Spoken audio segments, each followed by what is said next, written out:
The child who would become Merek Grimaldus was born on an unremarkable imperial world, one of countless planets that toiled in service to the god emperor. His birthplace remains unrecorded in imperial archives, its name lost to the passage of time, and the Black Templars' tradition of severing all ties to a recruit's former life. What is known is that the world was one of hardship, where survival was never guaranteed, and strength was forged through constant struggle. The Black Templars' recruiting vessels descended upon this world during one of their crusades through the sector. They sought not the strongest nor the most skilled, but those with an unbreakable will and the potential for absolute faith. The young boy who would become Grimaldus caught the attention of the chapter's chaplains with his tenacity and unwavering resolve in the face of the brutal selection processes. He was perhaps 13 standard Terran years when the Black Templars took him from his homeworld, though exact records of his early life were purged as per chapter tradition. Upon the battle barge Eternal Crusader, the neophyte was placed under the tutelage of Chaplain Merek Grimaldus, a veteran of countless campaigns and a zealot even by the standards of the Black Templars. Grimaldus was known for his uncompromising methods and his ability to identify those with the potential to become true warriors of Sigismund's legacy. The training regimen was merciless, designed to break those lacking the necessary spirit and rebuild the survivors into weapons of the Emperor's will. The neophyte's first years were filled with grueling physical conditioning. He learned to function without sleep for days, to endure pain that would kill an ordinary human, and to master the operation of power armor long before he would be permitted to wear it. Chaplain Grimaldus drove his charges relentlessly, reciting the litanies of hate and the teachings of Rogel Dorn while they performed their exercises. The future Grimaldus absorbed these lessons with a fervor that impressed even the veteran chaplain. "Faith is our shield," Grimaldus would intone as the neophyte sparred with practiced blades. "Hatred is our weapon. In the Emperor's name, let none survive." The trial of blades came after 3 years of preparation. The neophytes were taken to an abandoned hive city infested with mutants and heretics, armed only with combat knives and given a simple command: return with the head of an enemy. What made this trial particularly challenging was that the neophytes were pitted not only against the denizens of the hive, but also against each other. Only half would be permitted to return. The future Grimaldus entered the hive with 17 other aspirants. For 6 days, they hunted and were hunted through the decaying urban labyrinth. The young warrior demonstrated not only physical prowess, but tactical acumen, setting traps for the mutants and using their own lairs against them. When confronted by a rival neophyte who attempted to ambush him, he responded with calculated violence, disarming his opponent and sparing his life, not out of mercy, but because he recognized the strategic value of an ally in hostile territory. Together, they claimed more trophies than any of the other survivors. Chaplain Grimaldus noted this initiative in his evaluation, marking the first indication of the future Grimaldus's potential for leadership. The rite of initiation followed soon after. This sacred ceremony involved the implantation of the gene-seed organs that would transform the neophytes into transhuman warriors. The process was excruciating, as the body fought against and ultimately adapted to the foreign tissues. Many aspirants did not survive this transformation. The future Grimaldus endured the pain stoically, his mind fixed on the teachings of Sigismund and the promise of eternal service to the Emperor. As his body changed, so too did his mind. The hypno-indoctrination sessions implanted the knowledge needed to serve as a space marine: weapons training, tactical doctrines, the history of the Imperium, and most importantly for a Black Templar, the spiritual teachings that would fuel his hatred of the Emperor's enemies. The neophyte embraced these lessons with particular zeal, spending additional hours studying the writings of Sigismund and the chronicles of the chapter's greatest crusades.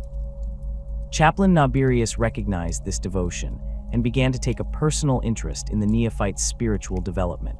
He assigned additional texts from the Lectitio Divinitatis and personal accounts of encounters with the Emperor during the Great Crusade. The young warrior absorbed these teachings with a fervor that bordered on obsession, finding in them a purpose that transcended mere combat or conquest.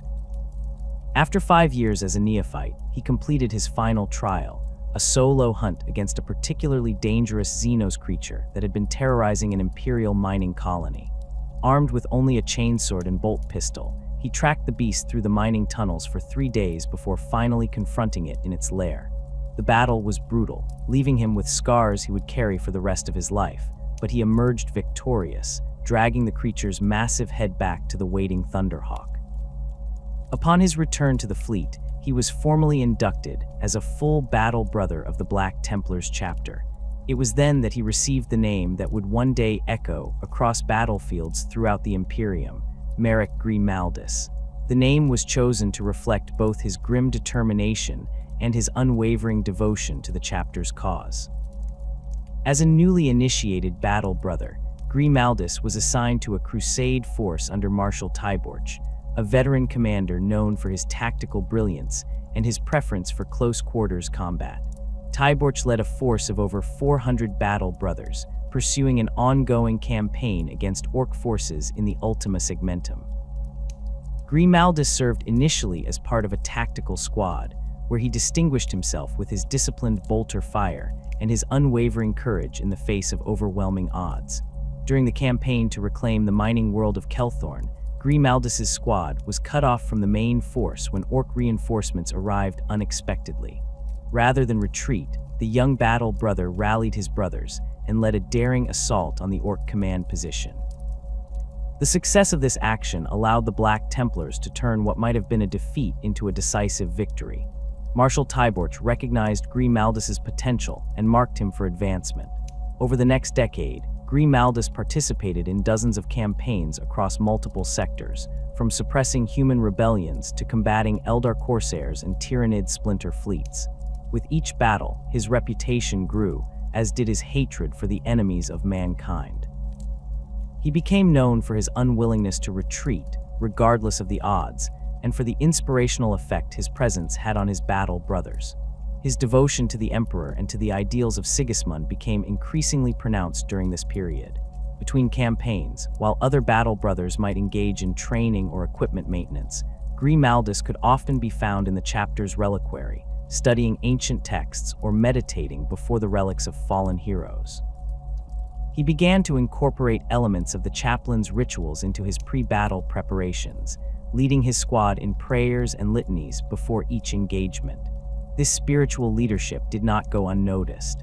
After 15 years of service, Marshal Tyborch selected Grimaldus to join his sword brethren, the veteran warriors who served as the Marshal's personal guard and advisors.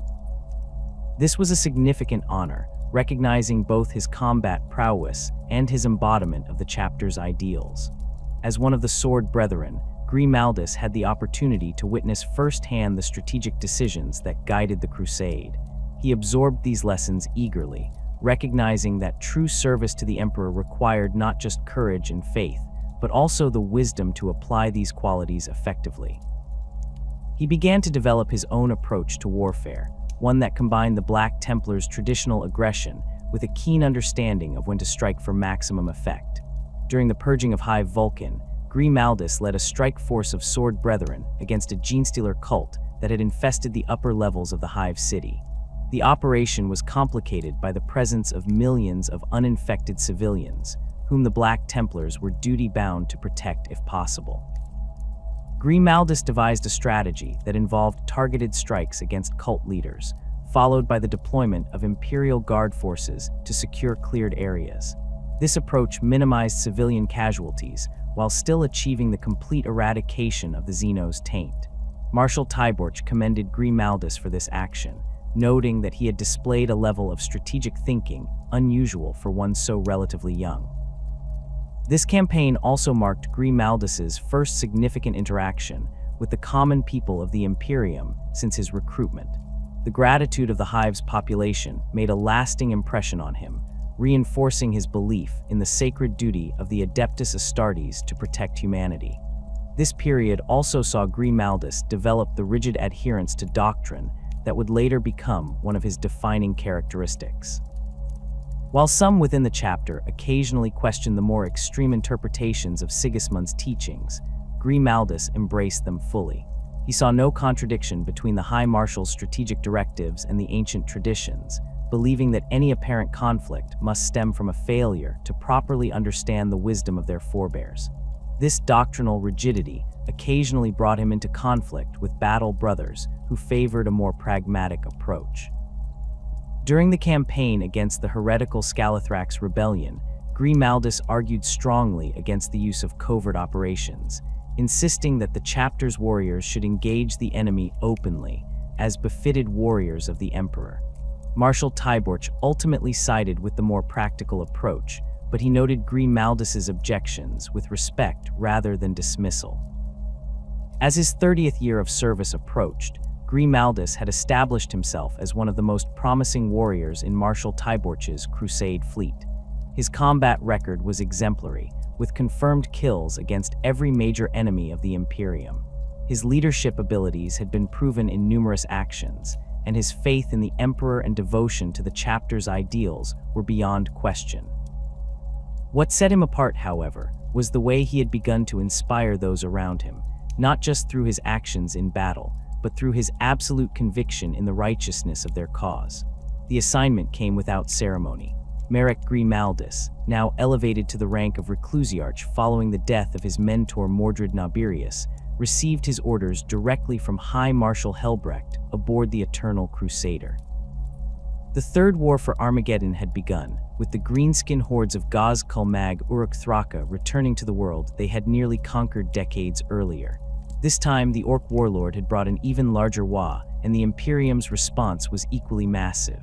Helsreach, Helbrecht had said, his voice carrying the weight of command that brooked no argument. You will take command of our forces there. The hive must not fall. Grimaldus accepted the assignment with a bow of his skull-helmeted head, though privately he had hoped to remain at Helbrecht's side for the main thrust against Gazkul's forces. Helsreach, one of Armageddon's largest hive cities, was a secondary front, important, but not the decisive battleground where the war would be won or lost. It felt like a dismissal, though he would never voice such thoughts. The Black Templars contingent assigned to Helsreach was modest compared to the chapter's main force, just over 100 battle brothers, accompanied by support staff and war machines. As the Thunderhawks descended through Armageddon's polluted atmosphere, Grimaldus studied tactical readouts of the hive city. Helsreach sprawled along the coastline of an acidic sea, its massive walls and defense lasers designed to repel attacks from both land and water.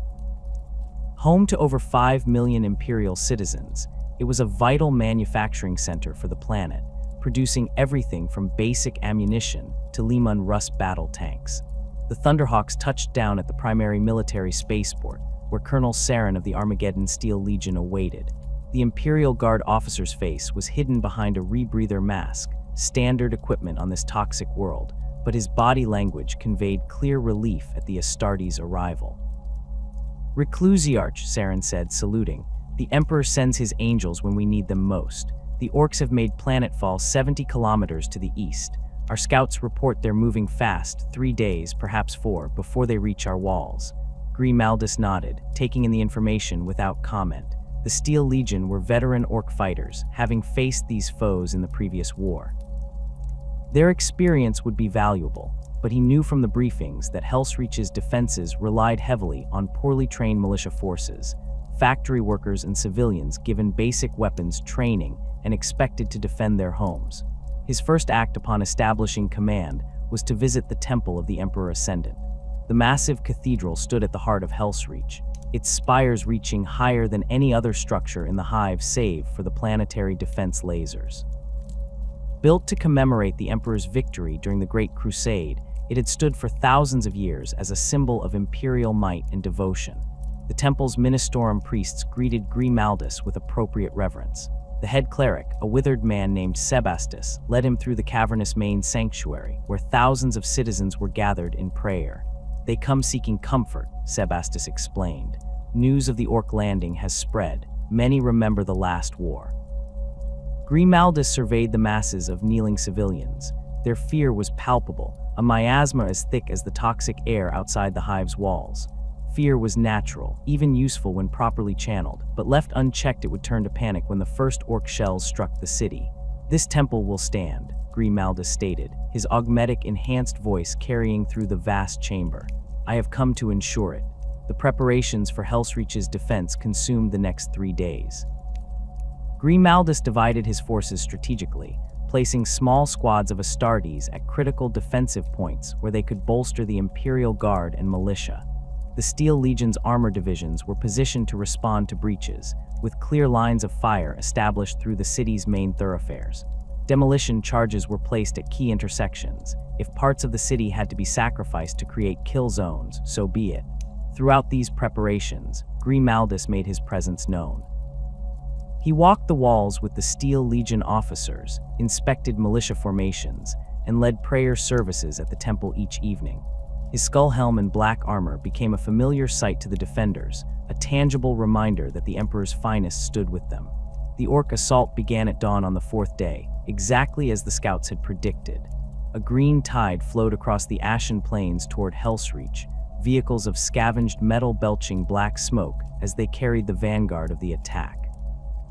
Behind them came the masses, tens of thousands of orcs, roaring their crude war cries as they advanced on the hive city. From his position atop the main gate's battlements, Grimaldus watched the approaching horde through magnoculars. The defense lasers opened fire first, their massive energy beams cutting swathes through the orc formations. The greenskins kept coming, using their own dead as cover, their crude artillery beginning to return fire as they came into range.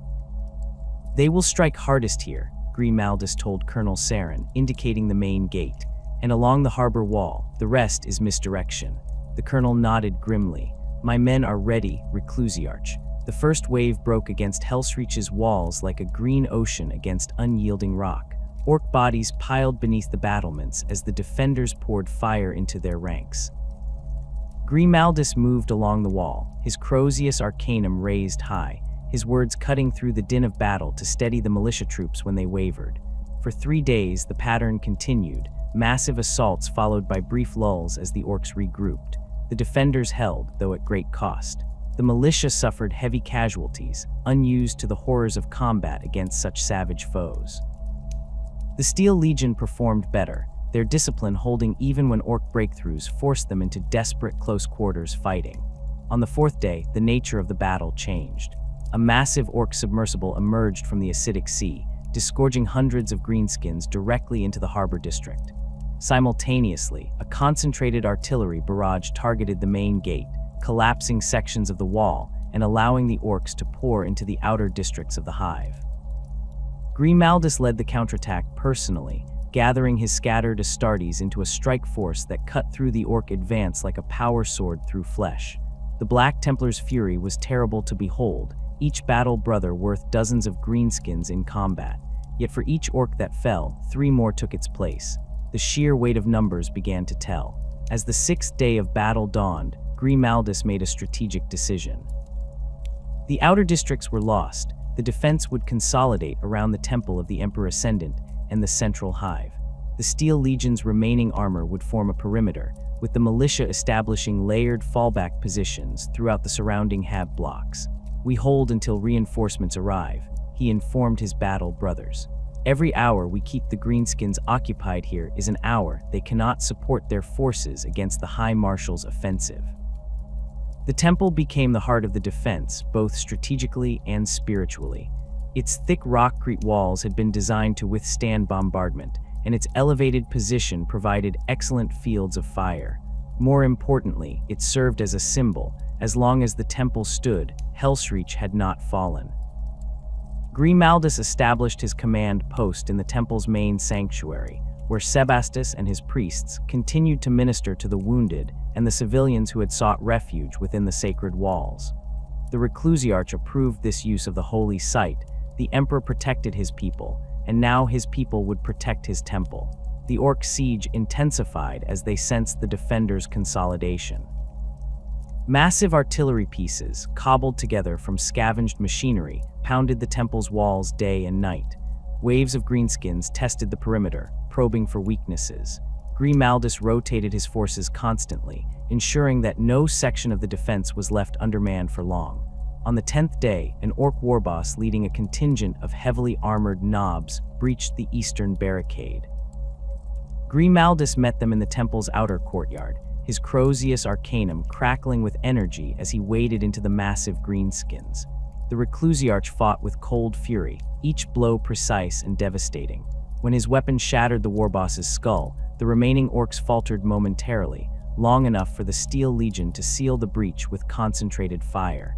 As the second week of the siege began, supplies became critical. Ammunition was carefully rationed, with specific orders on when and where it could be expended. Food and water for the human defenders dwindled, leading to reduced rations. The Astartes required little sustenance, their enhanced physiology allowing them to fight at peak efficiency despite days without rest. The Vox networks brought word that the war continued across Armageddon, with neither side gaining a decisive advantage. Helbrecht's forces had engaged Gozkul's main army at Volcanus Hive, but the outcome remained uncertain. There would be no immediate relief for Helsreach. Grimaldus gathered his remaining Templars in the temple's reliquary, where ancient artifacts of the chapter and the ecclesiarchy were stored. Among them was a fragment of armor reportedly worn by Sigismund himself during the Great Crusade. The Reclusiarch touched the relic reverently before addressing his battle brothers. "We stand where the Emperor requires us to stand," he told them. "The Greenskins test our resolve, but they shall find it unbreakable. We are the Emperor's will made manifest. We cannot fail." By the 18th day, the temple stood as an island in a sea of orcs. The outer defenses had collapsed, the Steel Legion's armor reduced to burning wrecks that marked the perimeter they had once held. Colonel Saren had fallen leading a desperate counterattack, along with most of his senior officers. The remaining guardsmen rallied around their sergeants, fighting with the grim determination of men who knew they were already dead but refused to lie down. Inside the temple, Grimaldus organized the final defense. The massive main doors were barricaded with everything available: pews, statues, debris from collapsed sections of the ceiling. Every window and secondary entrance was similarly fortified, turned into firing positions for the defenders. The wounded who could still hold weapons were positioned to cover the interior approaches, ensuring that the orcs would pay for every meter if they breached the outer defenses. The orcs' final assault came at midnight, preceded by the heaviest bombardment yet. Shells crashed against the temple's ancient walls, collapsing entire sections and burying defenders under rubble. Through gaps in the walls poured the greenskin horde, thousands strong, their crude weapons raised as they bellowed their war cries. Grimaldus stood at the top of the temple's main staircase, his armor scarred and his cloak in tatters, but his resolve undiminished. Behind him were his remaining battle brothers, fewer than 20 now, and the last cohesive units of Steel Legion and militia. As the orcs surged forward, he raised his Crozius Arcanum high. The fighting that followed would enter chapter legend. The Black Templars held the staircase against impossible odds, each battle brother accounting for dozens of greenskins before falling. The Steel Legion's Hellguns cut down orcs by the score, the disciplined troopers maintaining their firing lines even as their numbers dwindled. The militia fought with desperate courage, ordinary men and women transformed by circumstance into heroes. At the center of it all stood Grimaldus, his Crozius rising and falling in a rhythm of destruction. Orc bodies piled before him, creating a gruesome barricade that the following waves had to climb over to reach the defenders. When a massive orc knob finally broke through and struck him a blow that cracked his armor and sent him sprawling, Grimaldus rose again, blood streaming from beneath his skull helm. "I have dug my grave in this place," he roared, his voice carrying above the din of battle. "I will either triumph or I will die. No pity, no remorse, no fear." Dawn broke over the temple of the Emperor Ascendant, its light filtering through the shattered, stained glass windows and casting multicolored patterns across the blood-slicked floor. Merek Grimaldus stood amid the carnage of the previous night's battle, his armor bearing fresh scars that would never be repaired, each mark a testament to Helsreach's defense. The Reclusiarch's wargear had become as much a symbol to the defenders as the man himself, each component carrying significance that transcended mere functionality. The armor of faith, as the defenders had taken to calling Grimaldus's Artificer Power Armor, had been crafted in the forges of the Eternal Crusader over a century before. Unlike the more ornate armor worn by some chapters' chaplains, Grimaldus's plate maintained the midnight black of the Black Templars, though it was distinguished by the numerous purity seals and scriptures adorning its ceramite plates. Each scroll contained passages from the teachings of Sigismund or the writings of Rogel Dorn, hand-inscribed by Grimaldus himself during his vigils. The armor's right pauldron bore the skull and crossbones of the chaplaincy, rendered in silver against the black background, while the left displayed the Black Templars cross. Both symbols were scarred now from countless battles, the silver dulled by smoke and grime. The breastplate was inscribed with the litany of devotion in high Gothic script, the words flowing across the ceramite in tight, precise lettering. Between the words were etched small crosses, each representing a campaign in which Grimaldus had served. The backpack unit housed not only the standard power supply, but also a built-in Vox amplifier that projected Grimaldus's voice across the battlefield when necessary. This modification had been installed at his request after the purging of Hive Vulcan, where he had discovered the tactical advantage of being able to coordinate forces and inspire troops across a wide area. The unit's exhaust vents had been crafted in the shape of small Gothic arches, a subtle nod to the ecclesiastical nature of his role. Hanging from his armor's waist was a tabard of black fabric, edged with red and emblazoned with the Templar cross. Originally pristine, it was now tattered and stained with the evidence of Helsreach's defense, acid burns from the harbor battle, scorch marks from near misses by orc firearms, and most prominently, the dried blood of both enemies and allies. Grimaldus had refused offers to replace it, seeing the damage as honorable marks of his service. The armor's power systems hummed with a barely perceptible vibration as Grimaldus moved through the temple, inspecting defenses and speaking with the surviving defenders. The suit's machine spirit was old and temperamental, occasionally causing the right knee joint to lock momentarily, a quirk that Grimaldus had learned to anticipate and compensate for with a slight adjustment to his gait. The chapter's tech marines had offered to correct this flaw, but Grimaldus had declined.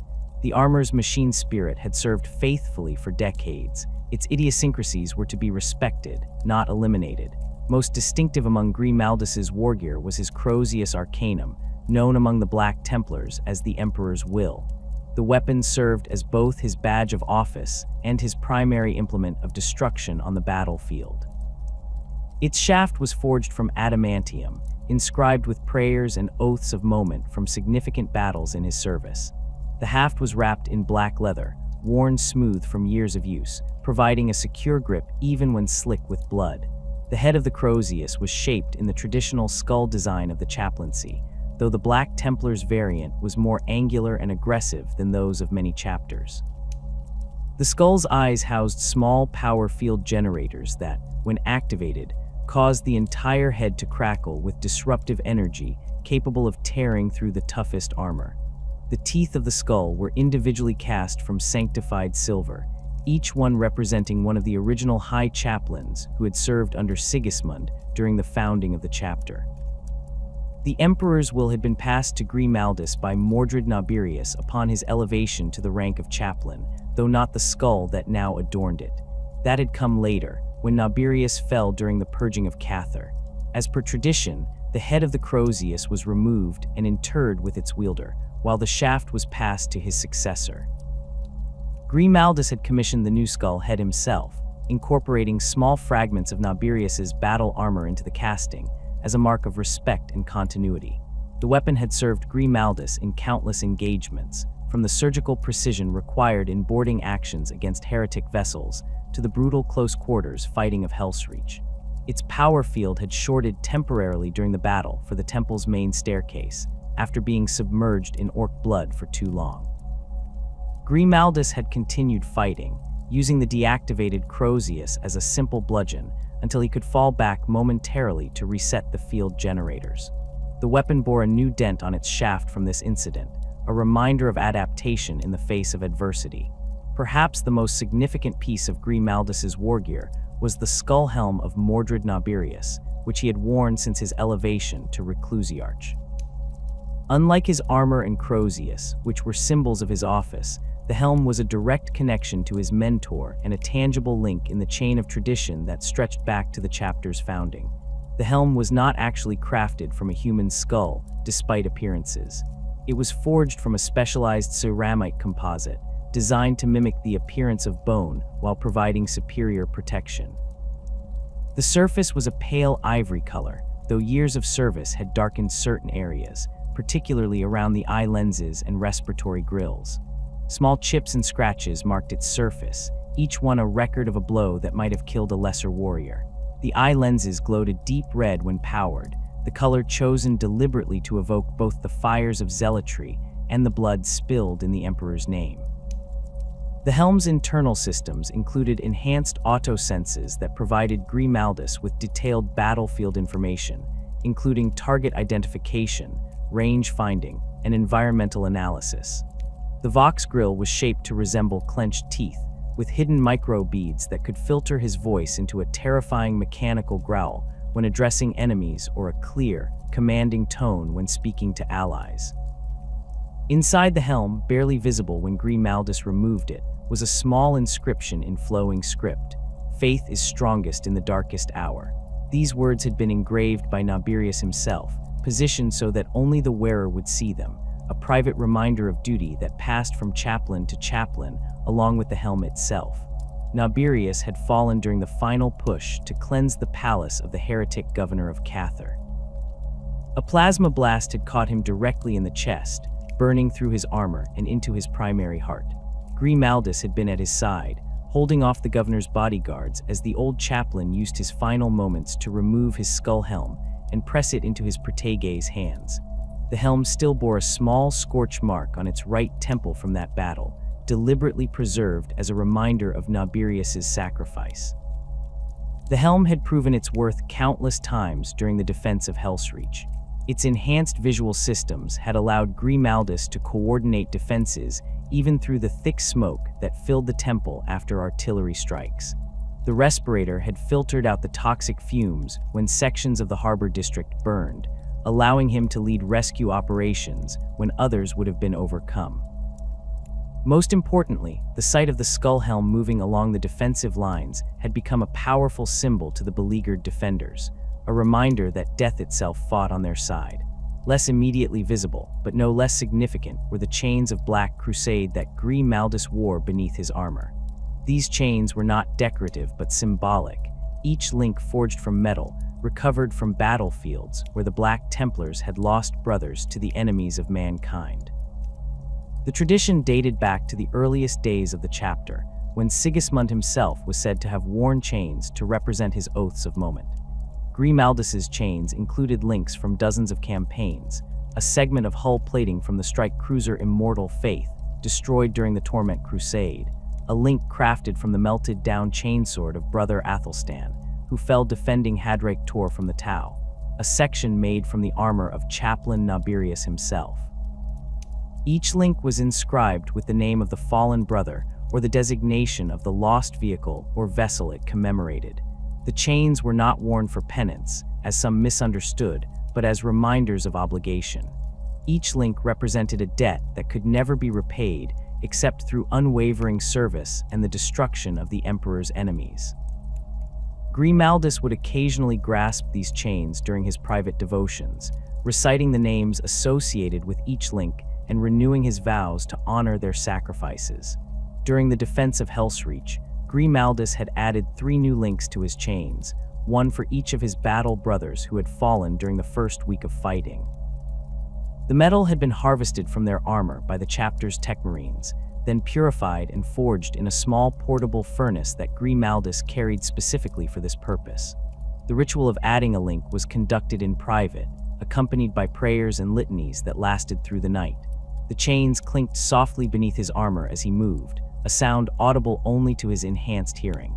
To Grimaldus, it was a constant reminder of those who had gone before and the standards they had set. In the darkest moments of the siege, when ammunition ran low and the orcs seemed numberless, the weight of those chains had anchored him to his purpose. Among the defenders of Helsreach, rumors had begun to circulate about Grimaldus's wargear. Some claimed his armor was impenetrable, blessed by the Emperor himself. Others whispered that his Crozius could slay a greenskin with a mere touch, or that his skull helm could see into a man's soul to judge his faith. Grimaldus neither encouraged nor dispelled these myths, understanding their value in maintaining morale. As the 19th day of the siege dawned, Grimaldus stood on the temple's highest intact tower, surveying the ruined city through his helm's enhanced optics. His armor was battle-scarred but functional, His Crozius hummed with potent energy at his side, and beneath it all, the chains of Black Crusade reminded him of his duty.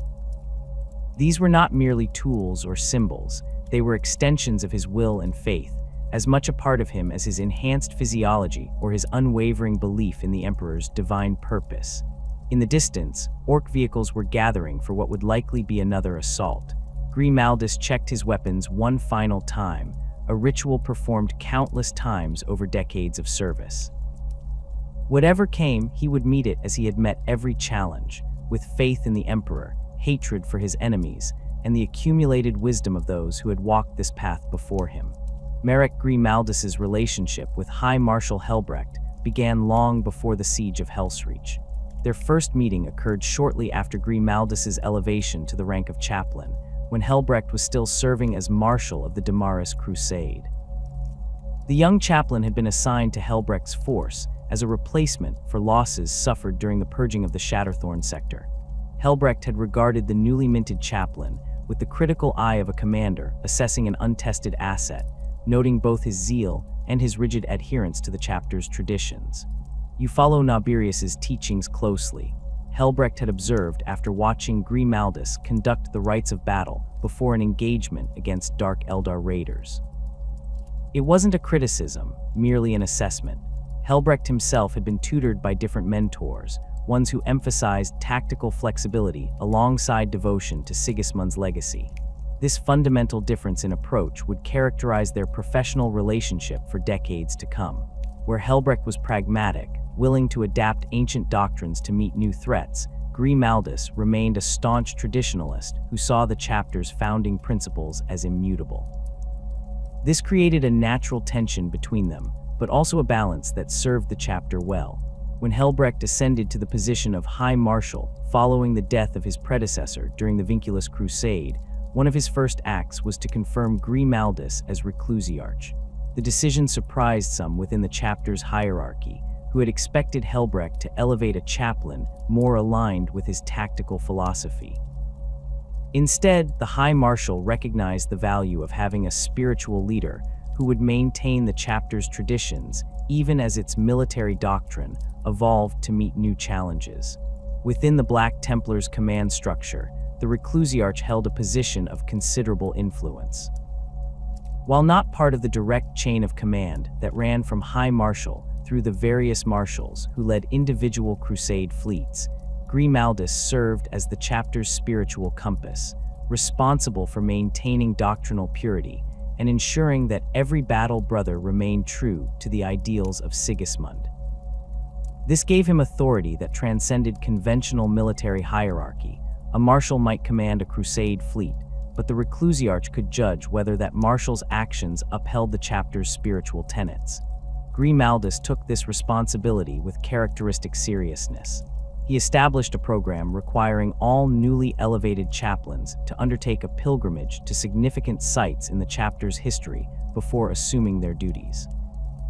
These journeys included visits to Terra, where Sigismund had once served as Emperor's champion during the siege, and to the few remaining battlefields where evidence of the Black Templars' earliest crusades could still be found. The purpose was to connect each new generation of spiritual leaders directly to the chapter's origins, ensuring that the passage of millennia did not dilute their understanding of the founder's intentions. Helbrecht supported this initiative despite its logistical challenges.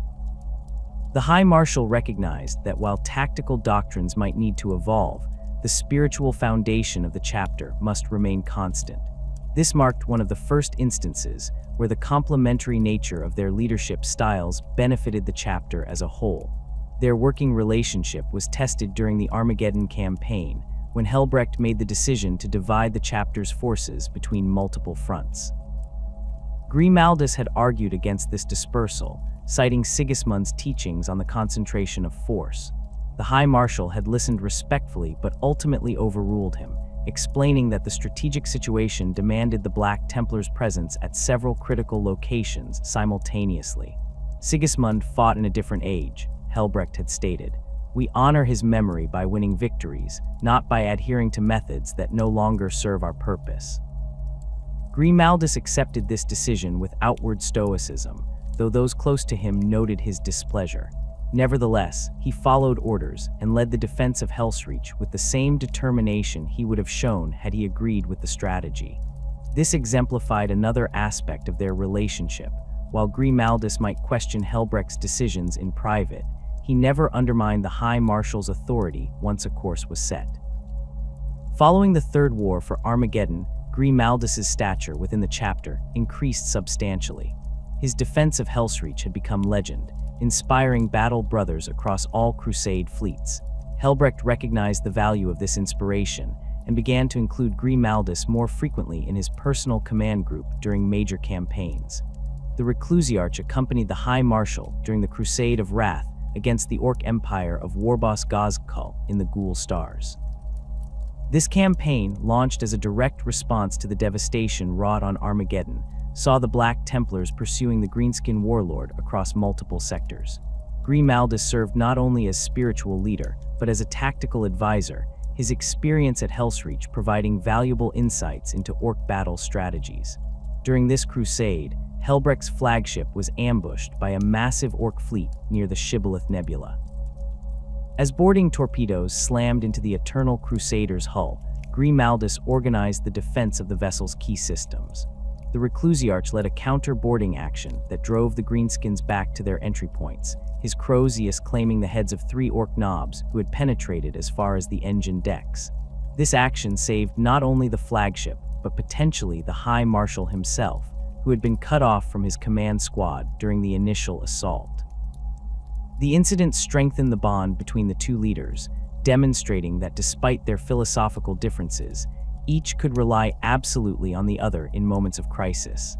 Helbrecht acknowledged this by presenting Grimaldus with a relic blade recovered from the armory of a reclaimed fortress monastery, a gesture of both gratitude and respect that transcended their professional relationship.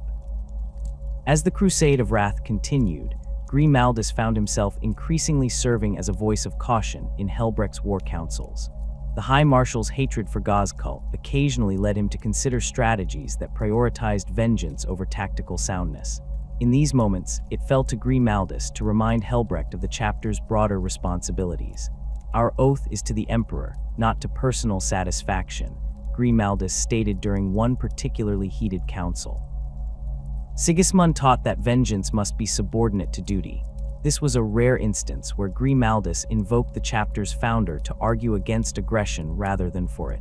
The apparent contradiction was not lost on Helbrecht, who accepted the council with grudging acknowledgement. This demonstrated the evolution of their relationship. Each had come to recognize and respect the wisdom the other brought to their shared leadership. Between major campaigns, Grimaldus frequently returned to the Eternal Crusader to participate in chapter rituals and to oversee the training of new chaplains. These periods allowed for more contemplative discussions between the Reclusiarch and High Marshal, often focusing on the interpretation of Sigismund's teachings in light of the Imperium's changing circumstances. One such discussion concerned the chapter's stance toward the Primaris Space Marines introduced by Robute Guilliman following his return. Helbrecht saw the practical value of these enhanced warriors, while Grimaldus expressed concern about their origins and whether they truly shared in the spiritual heritage of the chapter. "They bear geneseed derived from Rogel Dorn, just as we do," Helbrecht argued. "Their bodies may be different, but their souls can be molded to our traditions." "The body houses the soul," Grimaldus countered. "Can we be certain that vessels created by Belisarius Cawl, with no connection to our traditions, will truly understand what it means to be a Black Templar?" This debate continued for months, with neither completely convincing the other. The compromise they eventually reached, accepting Primaris Marines but subjecting them to even more rigorous spiritual testing and indoctrination, demonstrated their ability to find middle ground when the chapter's interests demanded it. During the Indomitus Crusade, Grimaldus served as Helbrecht's representative to several Crusade fleets, operating in regions where the High Marshal could not personally oversee operations. This arrangement highlighted the trust Helbrecht placed in the Reclusiarch's judgment, despite their different approaches. Grimaldus used these assignments to observe how various marshals interpreted the chapter's doctrines, compiling a comprehensive assessment that helped Helbrecht identify where additional guidance might be needed. The most significant test of their relationship came during the Toledos War, when chaos forces threatened the cardinal world of benediction. Helsreach committed significant chapter resources to the defense of this spiritually important system, placing Grimaldus in command of the forces deployed to protect the shrine of St. Gerstal. When word-bearers' forces breached the shrine's outer defenses, Grimaldus requested reinforcement. Helsreach, engaged against a different chaos force elsewhere in the system, faced a difficult strategic choice. Diverting forces to Grimaldus might compromise his own position, but failing to reinforce the shrine risked both its destruction and the loss of the Reclusiarch. The High Marshal's decision to split his forces, personally leading a relief force to the shrine while leaving his sword brethren to continue their original mission, demonstrated the value he placed on both Grimaldus's life and his assessment of the tactical situation. When the combined Black Templar forces drove back the word-bearers' assault, it vindicated both leaders' judgments and further cemented their working relationship. Throughout these campaigns, a pattern emerged in how the two leaders complemented each other. Helsreach provided strategic vision and tactical flexibility, willing to adapt traditional approaches when circumstances demanded it. Grimaldus ensured that these adaptations never compromised the chapter's spiritual foundation, that innovation remained firmly rooted in the principles established by Sigismund. Together, they maintained the balance between tradition and pragmatism that had allowed the Black Templars to remain effective crusaders across 10,000 years of constant warfare. Their disagreements, while sometimes heated, remained focused on interpretation rather than fundamental values. Both agreed absolutely on the chapter's purpose, to wage eternal crusade against the Emperor's enemies. Both held Sigismund's example as their guiding light. They differed only in how best to apply those principles in a galaxy that had changed dramatically since the chapter's founding. These philosophical differences occasionally manifested in specific tactical disagreements. Grimaldus favored direct assaults that demonstrated the chapter's courage and faith, while Helsreach was more willing to employ subtlety when it offered strategic advantage. The Reclusiarch preferred to keep Black Templar forces concentrated to maximize their impact, while the High Marshal saw value in distributing smaller forces across multiple theaters to extend the chapter's influence. Yet each recognized the validity of the other's perspective. Grimaldus acknowledged that Helsreach's broader strategic view had led to significant victories that might not have been possible through more traditional approaches. Helsreach respected Grimaldus's insistence on maintaining spiritual practices that kept the chapter unified despite its scattered nature. This mutual respect extended to their personal interactions as well. Though neither would have used the term friendship to describe their relationship, both being too conscious of the formality their positions demanded, they shared a bond forged through decades of shared hardship and common purpose.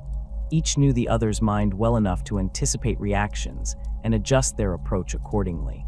Merek Grimaldus's voice echoed through the shattered remnants of Helsreach's eastern defensive line, carrying over the din of battle with unnatural clarity. The defenders, a mixture of exhausted Steel Legion veterans and civilian militia, had begun to waver as a fresh wave of orcs surged toward their position. Their ammunition was low, their bodies were weary, and the green tide seemed endless. Then the Reclusiarch's words cut through their fatigue like a power sword through flesh. "Stand fast. Each of you stands where the Emperor himself would stand if he could be here today." The effect was immediate.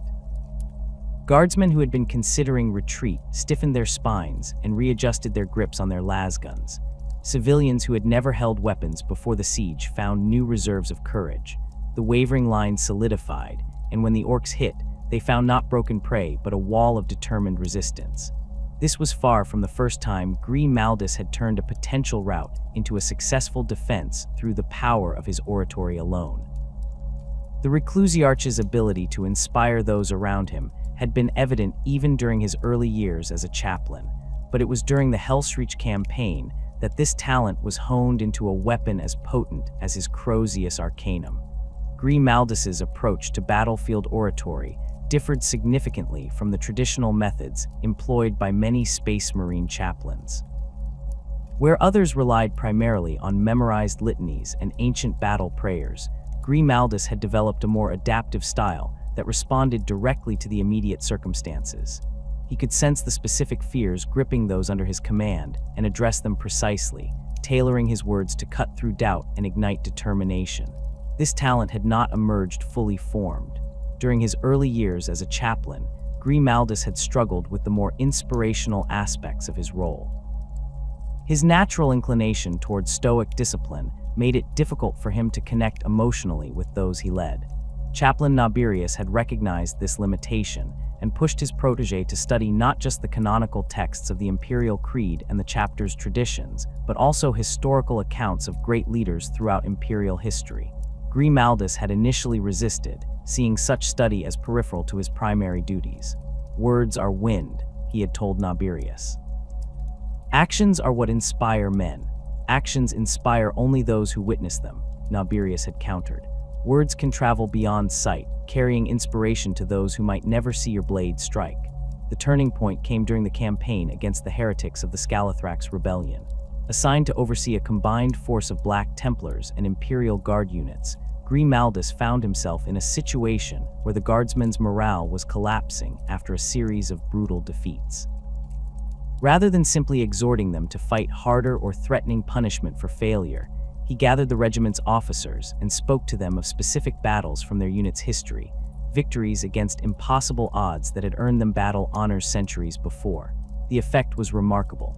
By connecting their current struggle to their proud lineage, Grimaldus gave the guardsmen something to fight for beyond mere survival. The regiment rallied and performed admirably in the subsequent engagements.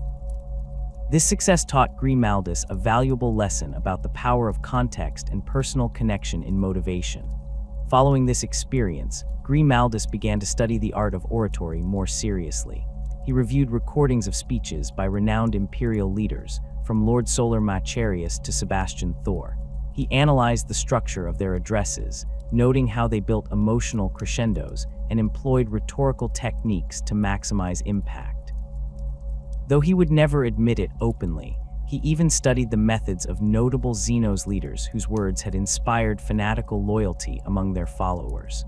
By the time he was elevated to Reclusiarch, Grimaldus had developed a distinctive oratorical style characterized by stark imagery, direct challenges to his audience, and an unyielding certainty that bordered on prophetic. His speeches rarely offered comfort.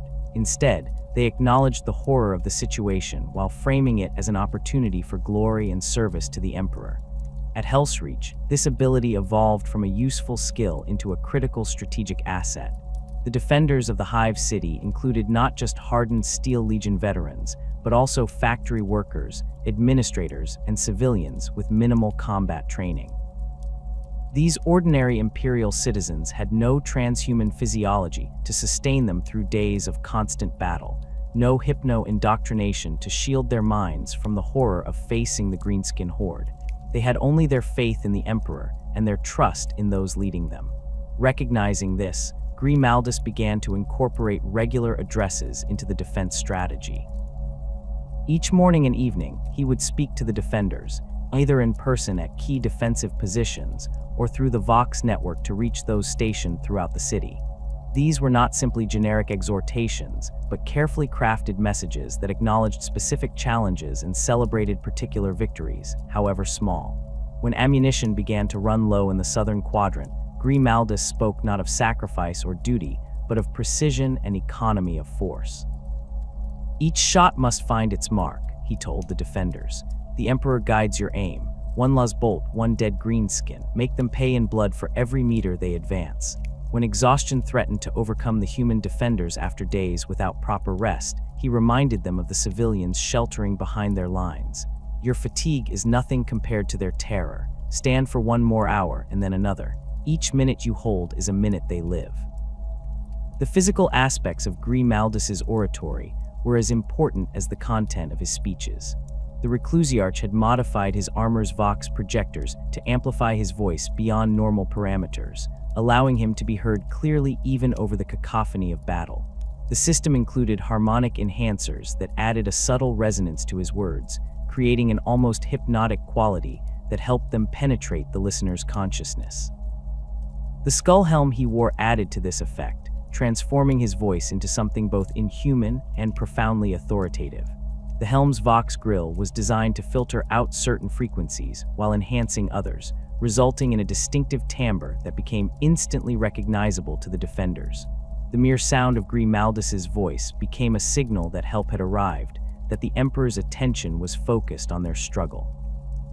During the third week of the siege, as the orcs concentrated their assault on the temple of the Emperor Ascendant, Grimaldus employed another tool in his oratorical arsenal. The temple's ancient architecture included a series of acoustic channels designed to carry the words of preachers throughout the massive structure. Working with the remaining tech priests, Grimaldus modified these channels to create what became known as the Voice of Helsreach, a Vox amplification system that could project his words not just throughout the temple, but to defensive positions across the surrounding districts. The first use of this system came during a critical moment when orc sappers had breached the temple's lower levels. As the greenskins poured through the breach, Grimaldus's voice rolled through the chambers like thunder. They desecrate the Emperor's house. Will you permit this sacrilege? Every stone of this temple was laid in his name, every altar consecrated to his glory. And now these filthy Xenos dare to tread here with their unclean feet. Cleanse them with fire and steel, purge them from his sight. The defenders responded with a counterattack of such ferocity that even the orcs were momentarily driven back. Ordinary men fought with the determination of space marines, ignoring wounds that should have incapacitated them, finding strength beyond their normal limits. Several Steel Legion veterans later reported experiencing visions of the Emperor during this battle, though Grimaldus neither confirmed nor denied claims of divine intervention. The psychological impact of Grimaldus's oratory extended beyond the immediate tactical situation. Throughout the siege, the defenders faced not just physical exhaustion, but also the mental strain of constant combat against a seemingly endless enemy. Fear, despair, and hopelessness were as dangerous as orc bullets. Grimaldus's words served as a bulwark against these psychological threats, providing a framework that helped the defenders process their experiences. When a squad of militia witnessed their sergeant torn apart by an orc knob, Grimaldus did not dismiss their horror but recontextualized it. You saw how a mortal man faces eternity. Did he flinch? Did he beg? No. He died standing, weapon in hand, defiant to his last breath. That is what it means to be human in the Emperor's Imperium. Not to avoid death, but to face it with eyes open, knowing that your sacrifice has meaning. This approach, acknowledging the reality of the defenders' experiences while providing meaning for their suffering, proved particularly effective with the civilian militia. Unlike the Steel Legion veterans, these ordinary citizens had no prior context for the horrors of war. Grimaldus gave them that context, casting their struggle as part of the eternal war for humanity's survival.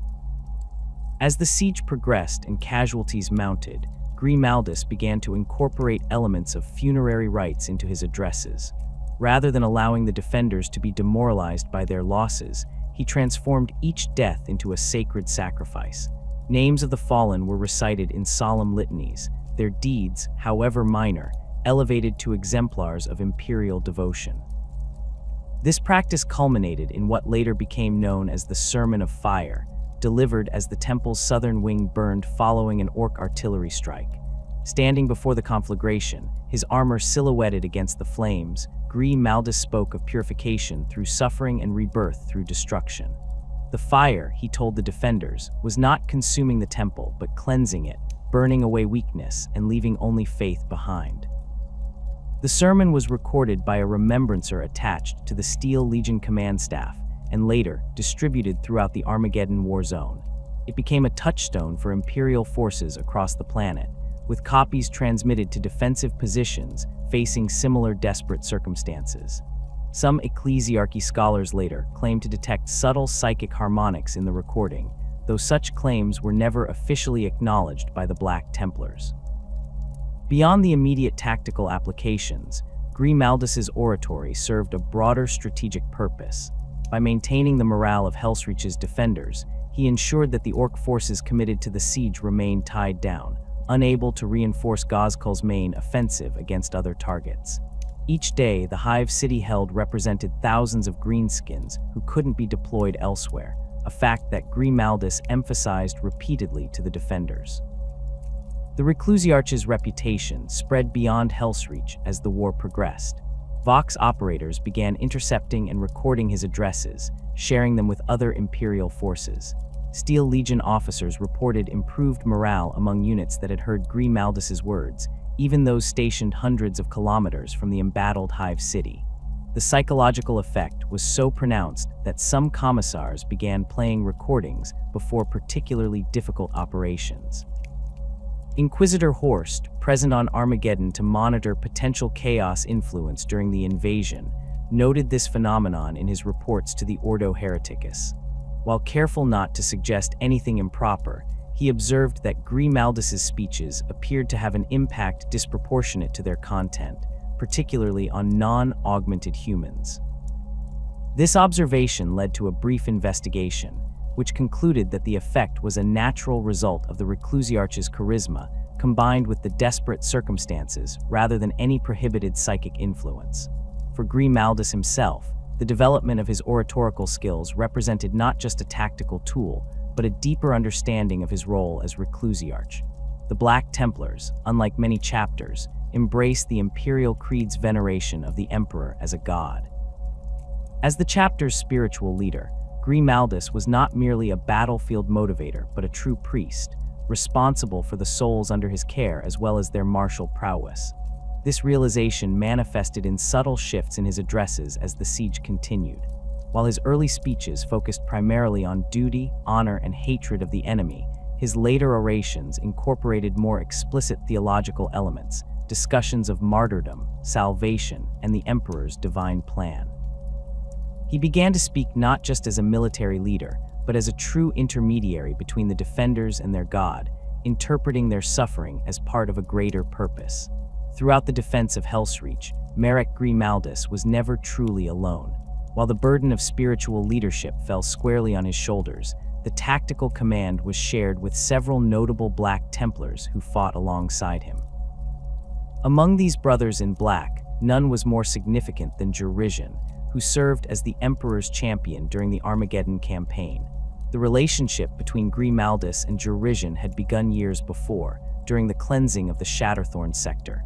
At that time, Jurigen had been a relatively new initiate to the chapter, while Grimaldus was already serving as a chaplain under Mordred Nabirius. Their first meaningful interaction occurred after a particularly brutal engagement against Dark Eldar raiders, when Grimaldus found the young battle brother alone in the ship's chapel, praying before a small shrine to Sigismund.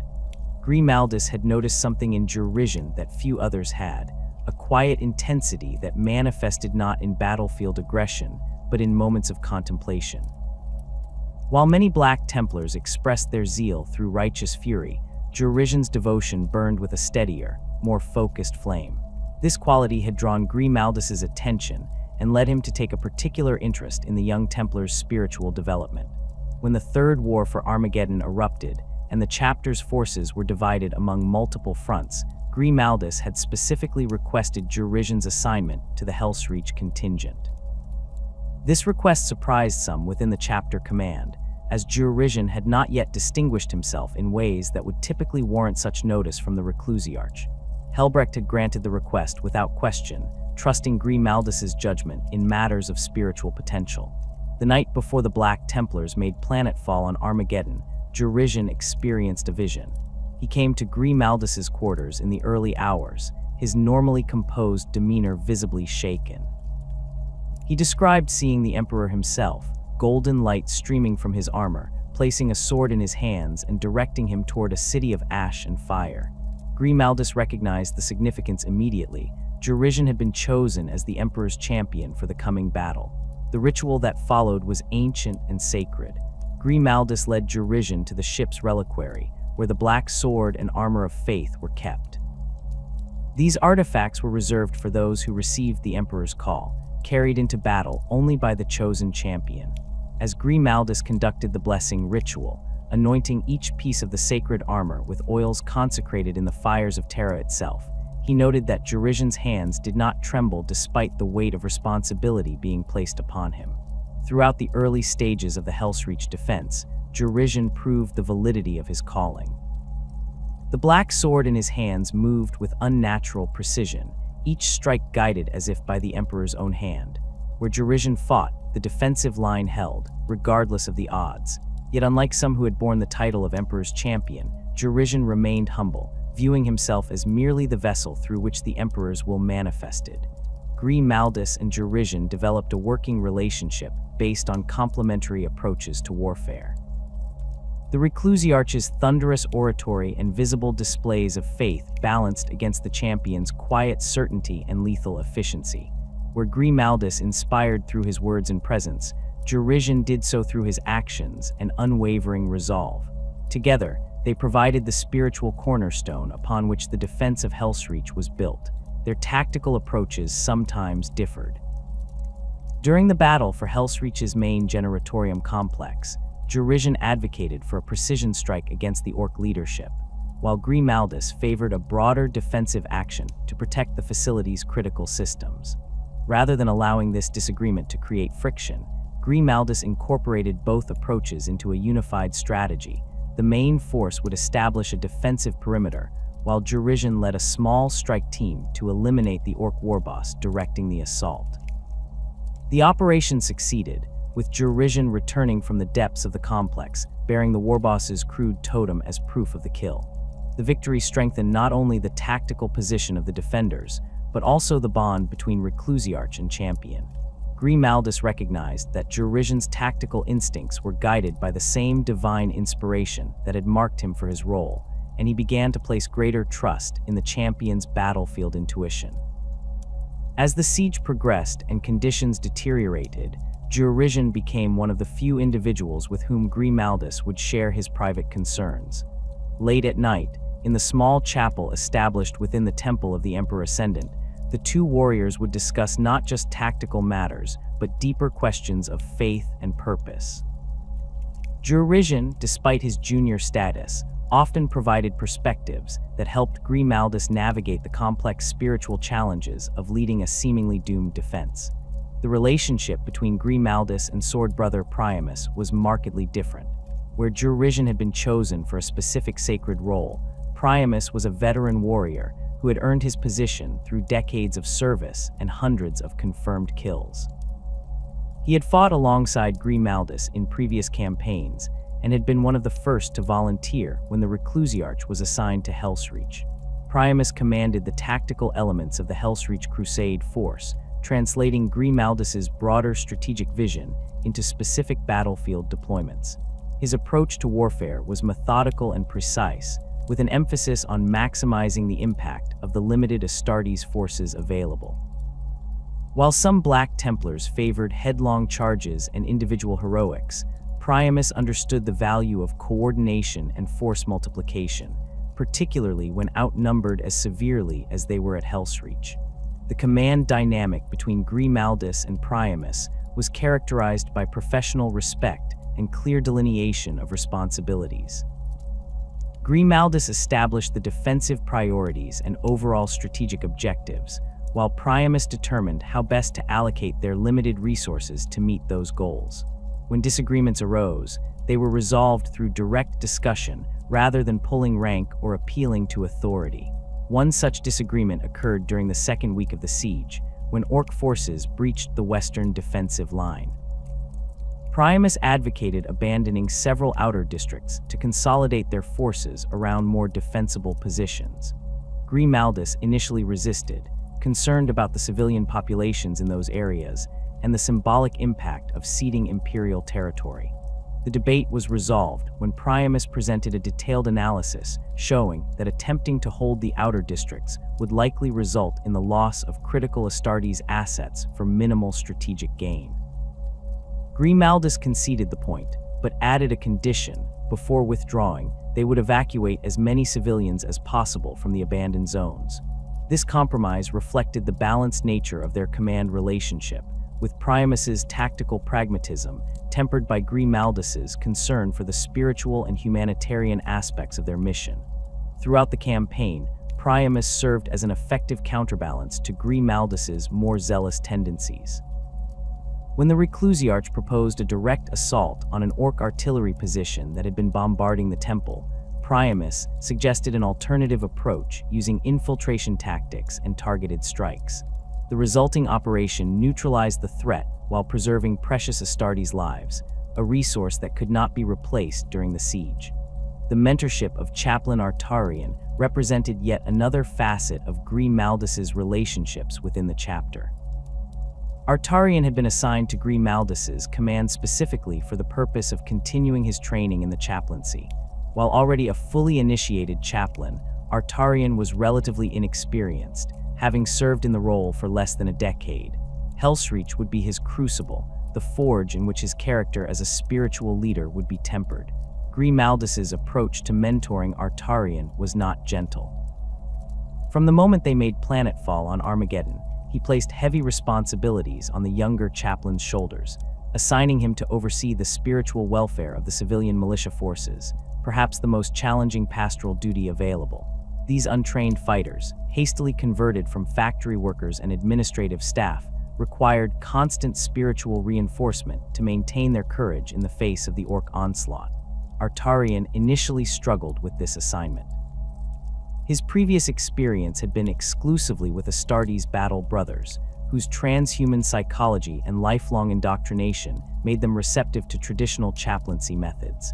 The civilians of Helsreach required a different approach, one that acknowledged their fear while channeling it into determination rather than panic. Grimaldus observed Artarian's early attempts without intervention, allowing the younger chaplain to learn through experience.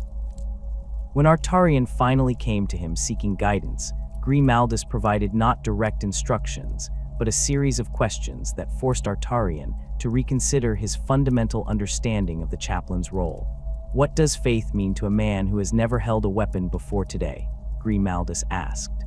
"How does a mother who leaves her children in a shelter to man a defensive position understand her duty to the emperor?"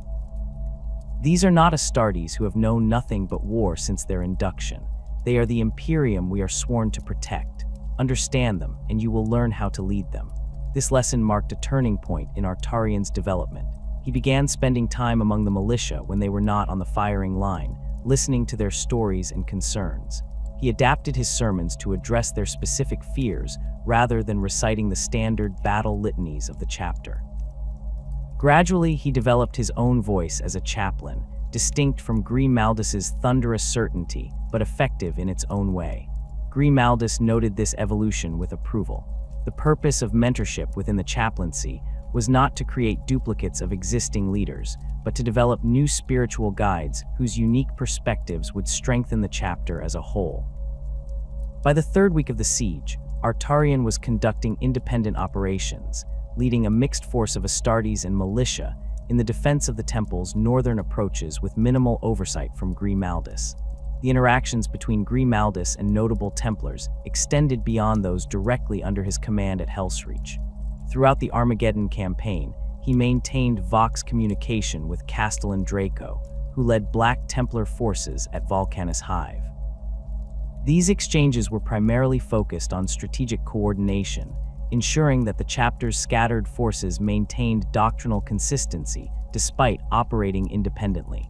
Draco's approach to warfare differed significantly from Grimaldus's. Where the Reclusiarch favored defensive operations built around fixed strong points, Draco preferred mobile warfare, using rapid strikes to disrupt orc supply lines and command structures.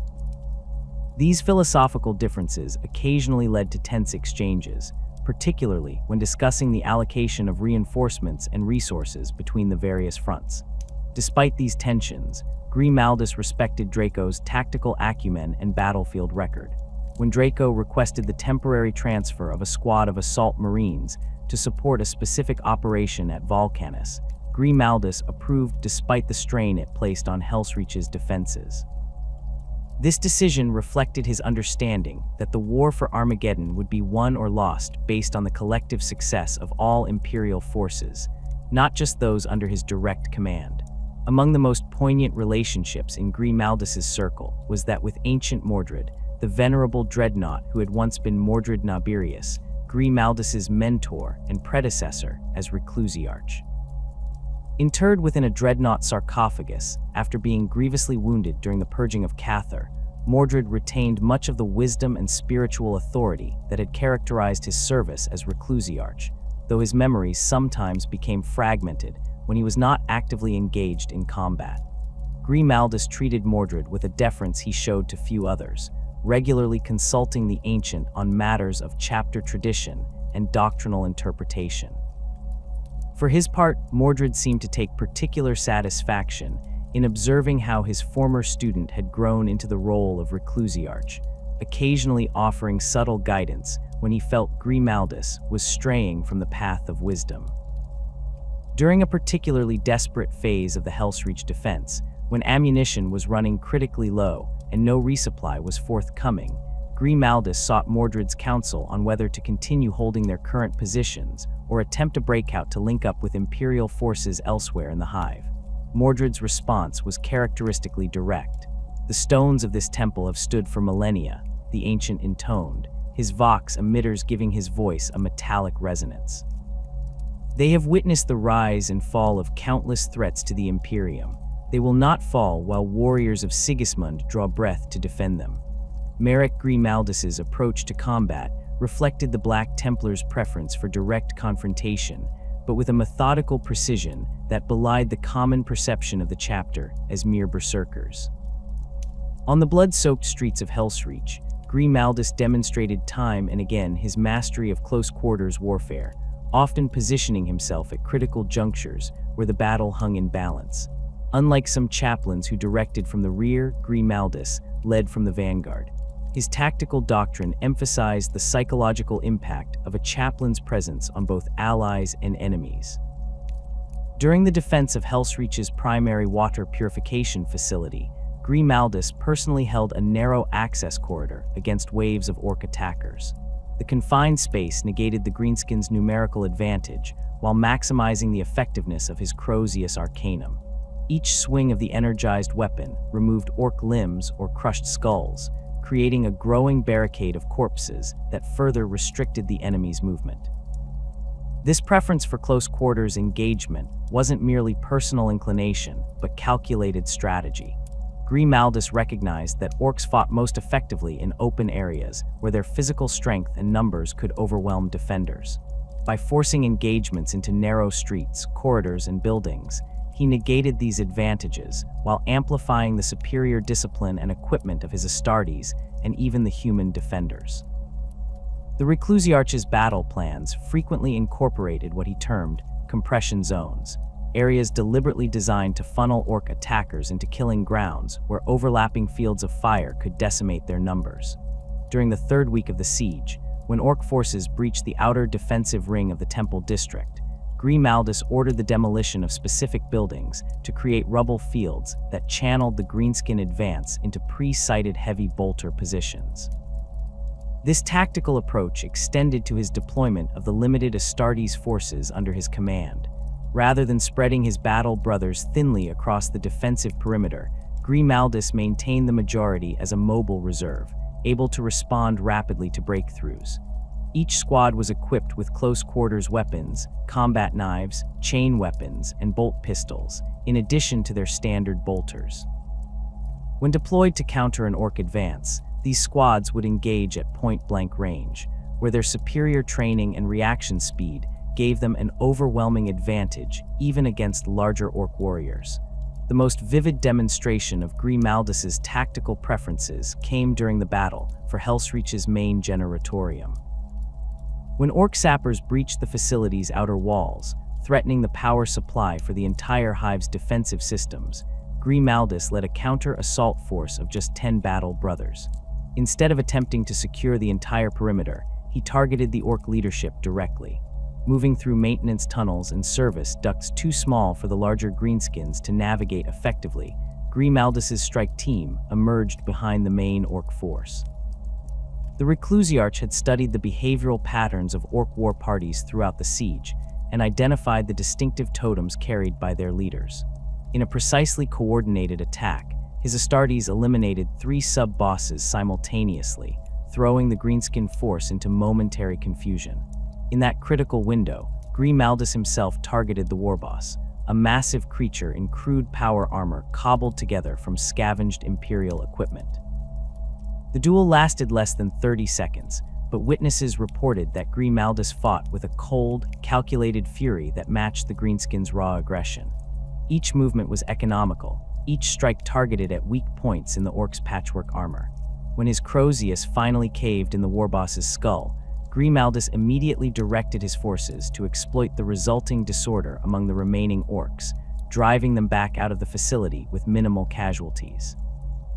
This incident highlighted a key aspect of Grimaldus's combat doctrine, the targeted application of overwhelming force against critical nodes rather than attempting to match the enemy's overall numbers.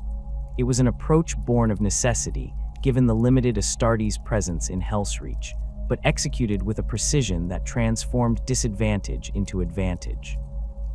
While Grimaldus's tactical approach was characterized by calculation and precision, there were documented instances throughout his service where a more primal aspect of his nature emerged.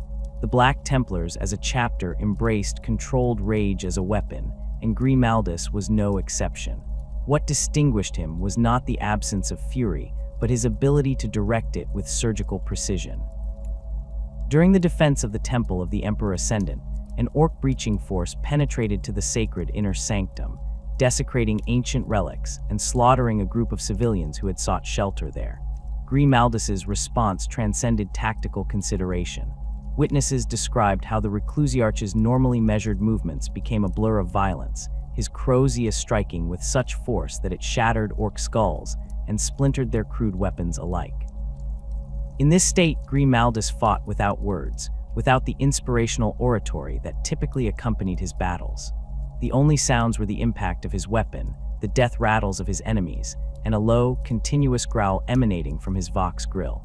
Steel Legion veterans who observed this display later reported that it was more terrifying than the orcs themselves, a transhuman warrior moving with impossible speed, each blow delivered with enough force to send greenskin bodies flying. This berserker fury was not limited to engagements against orcs. During the purging of Hive Vulcan, years before Armageddon, Grimaldus had encountered a genestealer cult that had infiltrated the upper levels of imperial governance. Upon discovering that the cult had been using abducted children in their blasphemous rituals, Grimaldus entered a state that his battle brothers described as the Black Rage without the madness. For 3 hours, he hunted through the cult's hidden temple complex, systematically eliminating every cultist he encountered. Unlike his normal combat doctrine, which prioritized leadership targets, Grimaldus left no cultist alive regardless of their status. Most telling was his treatment of the cult's magus, who attempted to surrender and offer information on other cult cells. Where normally Grimaldus might have extracted such intelligence before execution, in this instance he silenced the Xeno's hybrid mid-sentence with a blow that nearly decapitated it. These episodes of controlled berserker fury were rare but significant enough to be noted in chapter records. They typically occurred in response to specific triggers, the desecration of sacred sites, harm to innocent civilians, or blasphemy against the emperor. Notably, they never resulted in tactical errors or friendly fire incidents. Even at his most enraged, Grimaldus maintained enough awareness to direct his violence exclusively toward legitimate targets. This balance between cold calculation and righteous fury reflected Grimaldus's understanding of the dual nature of the chaplain's role. As spiritual leaders, chaplains embodied the chapter's hatred for the emperor's enemies. As tactical officers, they needed to direct that hatred effectively. Grimaldus excelled at both aspects, knowing when precision was required and when unleashing the full measure of his transhuman rage would serve the emperor's purpose. The psychological profile that emerged from these combat patterns was complex.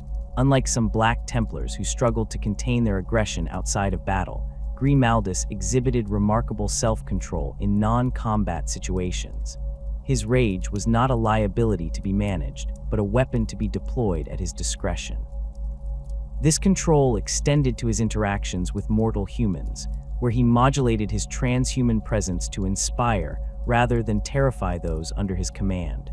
Grimaldus's combat doctrine was formalized in the training regimens he established for neophytes and battle brothers under his spiritual guidance. These programs were distinctive for their emphasis on what he termed righteous application of force, the principle that violence was sanctified when directed with precision against the emperor's enemies. Neophytes assigned to Grimaldus's tutelage underwent extensive close-quarters combat training, often using blunted weapons against servitors programmed to mimic the fighting styles of various Xenos species. These exercises emphasized not just technique, but target prioritization, identifying and eliminating enemy leadership and specialists who posed the greatest threat to Imperial forces. A distinctive element of Grimaldus's training doctrine was what he called threshold recognition, teaching warriors to identify the precise moment when controlled aggression should give way to full combat fury.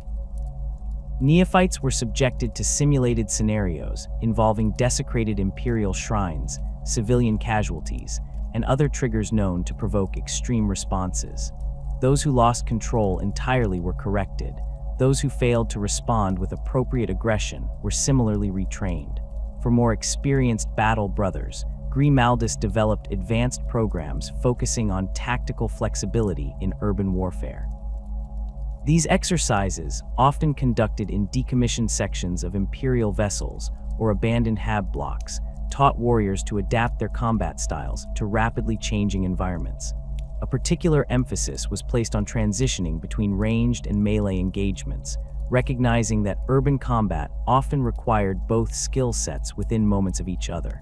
Throughout all these training regimens ran a consistent spiritual thread. Grimaldus taught that combat was not merely a physical act, but a sacred duty. Each blow struck against the emperor's enemies was a prayer made manifest, each fallen foe an offering to the master of mankind.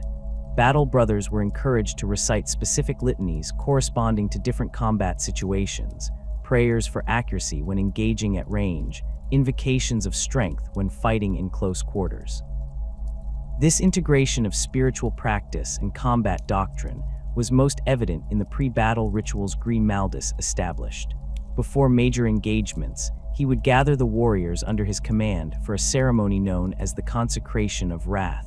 Each battle brother would present his weapons for blessing, receiving a mark in consecrated oils upon his forehead. Grimaldus would recite the names of fallen brothers whose memory would be honored in the coming battle, establishing a direct connection between the chapter's past and its present actions. For neophytes experiencing their first major engagements, Grimaldus instituted the rite of initial blooding. Following their first confirmed kill, these young warriors would be required to mark their armor with a small symbol using the blood of their fallen enemy.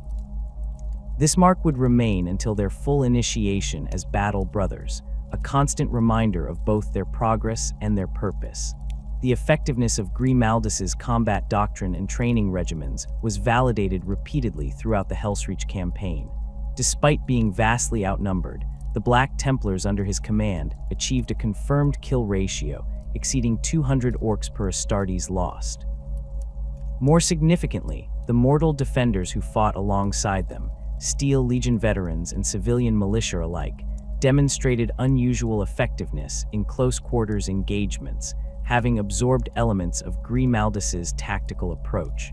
This influence extended beyond direct combat techniques to encompass broader operational concepts. Steel Legion officers began incorporating Grimaldus's compression zone tactics into their defensive plans, using available terrain to channel orc advances into prepared killing grounds. Militia units developed rudimentary versions of the target prioritization protocols taught to neophytes, focusing their limited firepower on orc leaders and specialists rather than attempting to thin the overall numbers of the horde. Perhaps most telling was the psychological impact on the human defenders.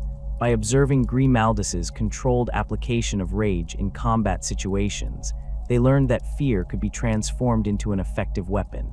The distinction between panicked aggression and righteous fury became clear through his example. One led to wasteful deaths, the other to purposeful sacrifice and tactical success. In the later stages of the siege, as ammunition ran low and defensive positions became increasingly untenable, Grimaldus adapted his combat doctrine to these new constraints. He instituted what became known as economy of force protocols, specific guidelines for when and how to engage the enemy with minimal expenditure of irreplaceable resources. Human defenders were taught to set ambushes rather than holding fixed positions, to use improvised weapons when ammunition was depleted, and to coordinate their efforts to ensure that every engagement served a specific tactical purpose. The effectiveness of these adaptations was evident in the survival of defensive units that, by conventional military logic, should have been overwhelmed days earlier. Throughout all these tactical evolutions, Grimaldus maintained his personal combat style, a balance of precision and controlled fury that embodied the Black Templars' approach to warfare.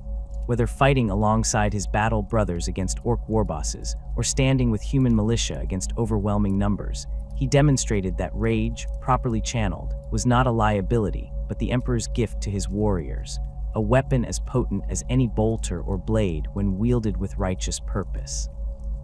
The dust of Helsreach had barely settled when Merek Grimaldus began the arduous process of recovery.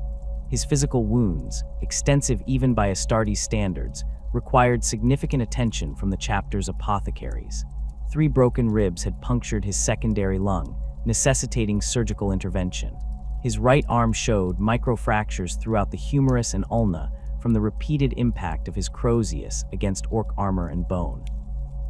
Most concerning to the apothecaries was the damage to his primary heart, which had been strained to dangerous levels during the final hours of the siege, when Grimaldus had fought without rest for nearly 72 hours straight.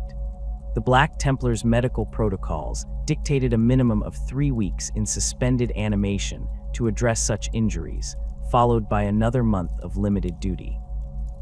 Grimaldus rejected this prescription after just 5 days, citing the needs of the survivors and his duties as reclusiarch. The compromise reached with Chief Apothecary Nerevar allowed Grimaldus to resume limited functions while wearing a modified version of his power armor that included additional support systems for his damaged organs. This modified armor became a familiar sight among the ruins of Helsreach during the early Reconstruction period. Additional power cables snaked beneath the ceramite plates, providing enhanced support to Grimaldus's damaged musculature. A specialized breastplate incorporated Medicae injectors that delivered a carefully calibrated mixture of stimulants and regenerative compounds directly into his bloodstream. Most noticeable was the reinforced right gauntlet, which featured supplementary servo motors to compensate for the weakness in his arm. The physical recovery, while challenging, proved far simpler than addressing the psychological impact of Helsreach. Grimaldus had led what was effectively a death stand, watching hundreds of battle brothers and thousands of human defenders die under his command. While the defense was ultimately considered a strategic success, tying down significant orc forces that might otherwise have reinforced Gozkul's main offensive, the cost had been staggering. Grimaldus's method of processing this trauma differed markedly from standard imperial approaches. Where many commanders might seek absolution through ritual or prayer, Grimaldus instead immersed himself in the practical work of reconstruction. Each morning began with a tour of the rebuilding efforts, particularly focused on the Temple of the Emperor Ascendant.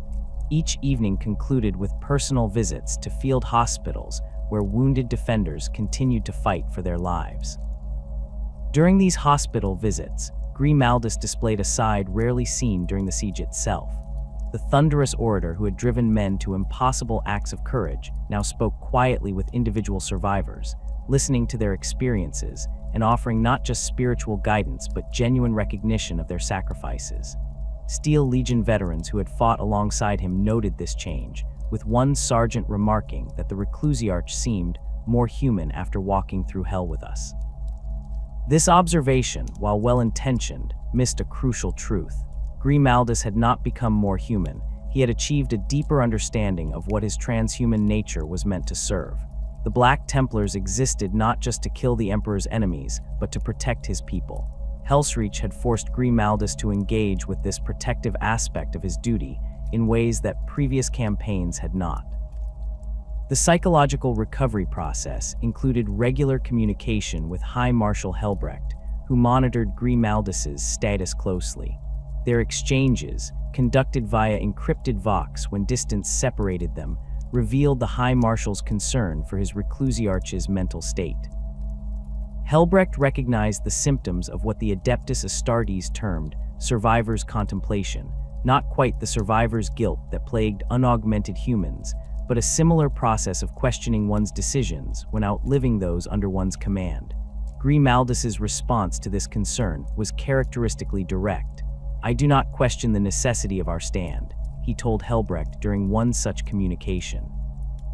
"I question only whether I wielded the Emperor's sword with sufficient skill." This framing, evaluating his performance rather than the underlying mission, allowed Grimaldus to process the losses of Helsreach without undermining his faith or resolve. 6 months after the official conclusion of the Third War for Armageddon, when the bulk of the Black Templars' forces had been reassigned to other crusades, Grimaldus requested permission to return to Helsreach. Helbrecht granted this request with the provision that Grimaldus take a small honor guard of battle brothers who had not participated in the original defense. This stipulation served two purposes: providing security in what remained a dangerous region, and allowing Grimaldus to share the experience with warriors who needed to understand what had occurred there. The Thunderhawk that returned Grimaldus to Helsreach touched down amid a landscape transformed both by destruction and renewal. The outer districts remained largely in ruins, with only the most essential infrastructure rebuilt. The inner city showed more progress, with hab blocks rising from cleared rubble and manufactoria, once again producing war material for the ongoing conflicts elsewhere on Armageddon. Most significant to Grimaldus was the state of the Temple of the Emperor Ascendant. The massive cathedral, which had served as the final redoubt during the siege, was undergoing extensive reconstruction. Scaffolding covered the main facade, where teams of artisans worked to restore the intricate stonework and statuary. The famous western spire, which had collapsed during the final Orc assault, was being rebuilt according to the original plans, preserved by the Adeptus Ministorum for just such a contingency. Grimaldus spent 3 days at the temple, often standing motionless for hours, watching the reconstruction efforts. The workers, many of whom had fought as militia during the siege, recognized him immediately despite his lack of armor. They maintained a respectful distance, understanding intuitively that the Reclusiarch was engaged in a personal pilgrimage rather than an official inspection. On the third day, Sebastus, the head priest who had survived the siege, approached Grimaldus with an unexpected request. The Ministorum wished to incorporate elements of the defense into the rebuilt temple. Specifically, they proposed creating a chapel dedicated to those who had fallen protecting the sacred site. More controversially, they wished to include a statue of Grimaldus himself, depicted as he had stood on the main steps during the final assault. Grimaldus's response reflected his complex relationship with veneration. He approved the memorial chapel, but rejected any depiction of himself. "Those who fell are worthy of remembrance," he told Sebastus. "Those who survived have not yet completed their service." Instead, he suggested a simple stone marker bearing the chapter symbol of the Black Templars and the names of the battle brothers who had died in the temple's defense. This compromise satisfied the Ministorum while maintaining Grimaldus's sense of propriety. It also established a precedent for how the events of Helsreach would be commemorated, focusing on collective sacrifice rather than individual heroism. This approach aligned with Grimaldus's evolving understanding of leadership, which increasingly emphasized the interconnected nature of imperial defense rather than the exceptional nature of the Adeptus Astartes. The relationship between Grimaldus and planetary governor Hermann von Straub developed in unexpected ways following the war. Von Straub, whose family had governed Armageddon for generations, had been widely criticized for his handling of the initial Orc invasion. Many Imperial commanders, including several Space Marine chapter masters, had openly questioned his competence and even his right to continue in his position. Grimaldus, however, took a more nuanced view. During a formal reception marking the second anniversary of the war's end, the Reclusiarch was asked directly about von Straub's leadership. His response, recorded by several attendees, demonstrated a political acumen that surprised those who knew him primarily as a warrior priest. Rather than condemning or defending von Straub, Grimaldus observed that governing a world under constant Xenos threat required different skills than commanding forces in direct combat. He noted that Armageddon's industrial output had actually increased during the war, providing essential materiel to Imperial forces across the sector. This measured assessment, coming from a hero of the defense, helped stabilize von Straub's position at a critical juncture. Von Straub recognized this support and responded by allocating additional resources to the rebuilding of Helsreach, particularly its defensive infrastructure. The new void shield generators installed to protect the hive city were more powerful than their predecessors, capable of withstanding bombardment from even the largest orc vessels. The defensive walls were rebuilt with adamantium reinforcement at key points, designed specifically to counter the ramshackle but effective siege engines employed by the Greenskins.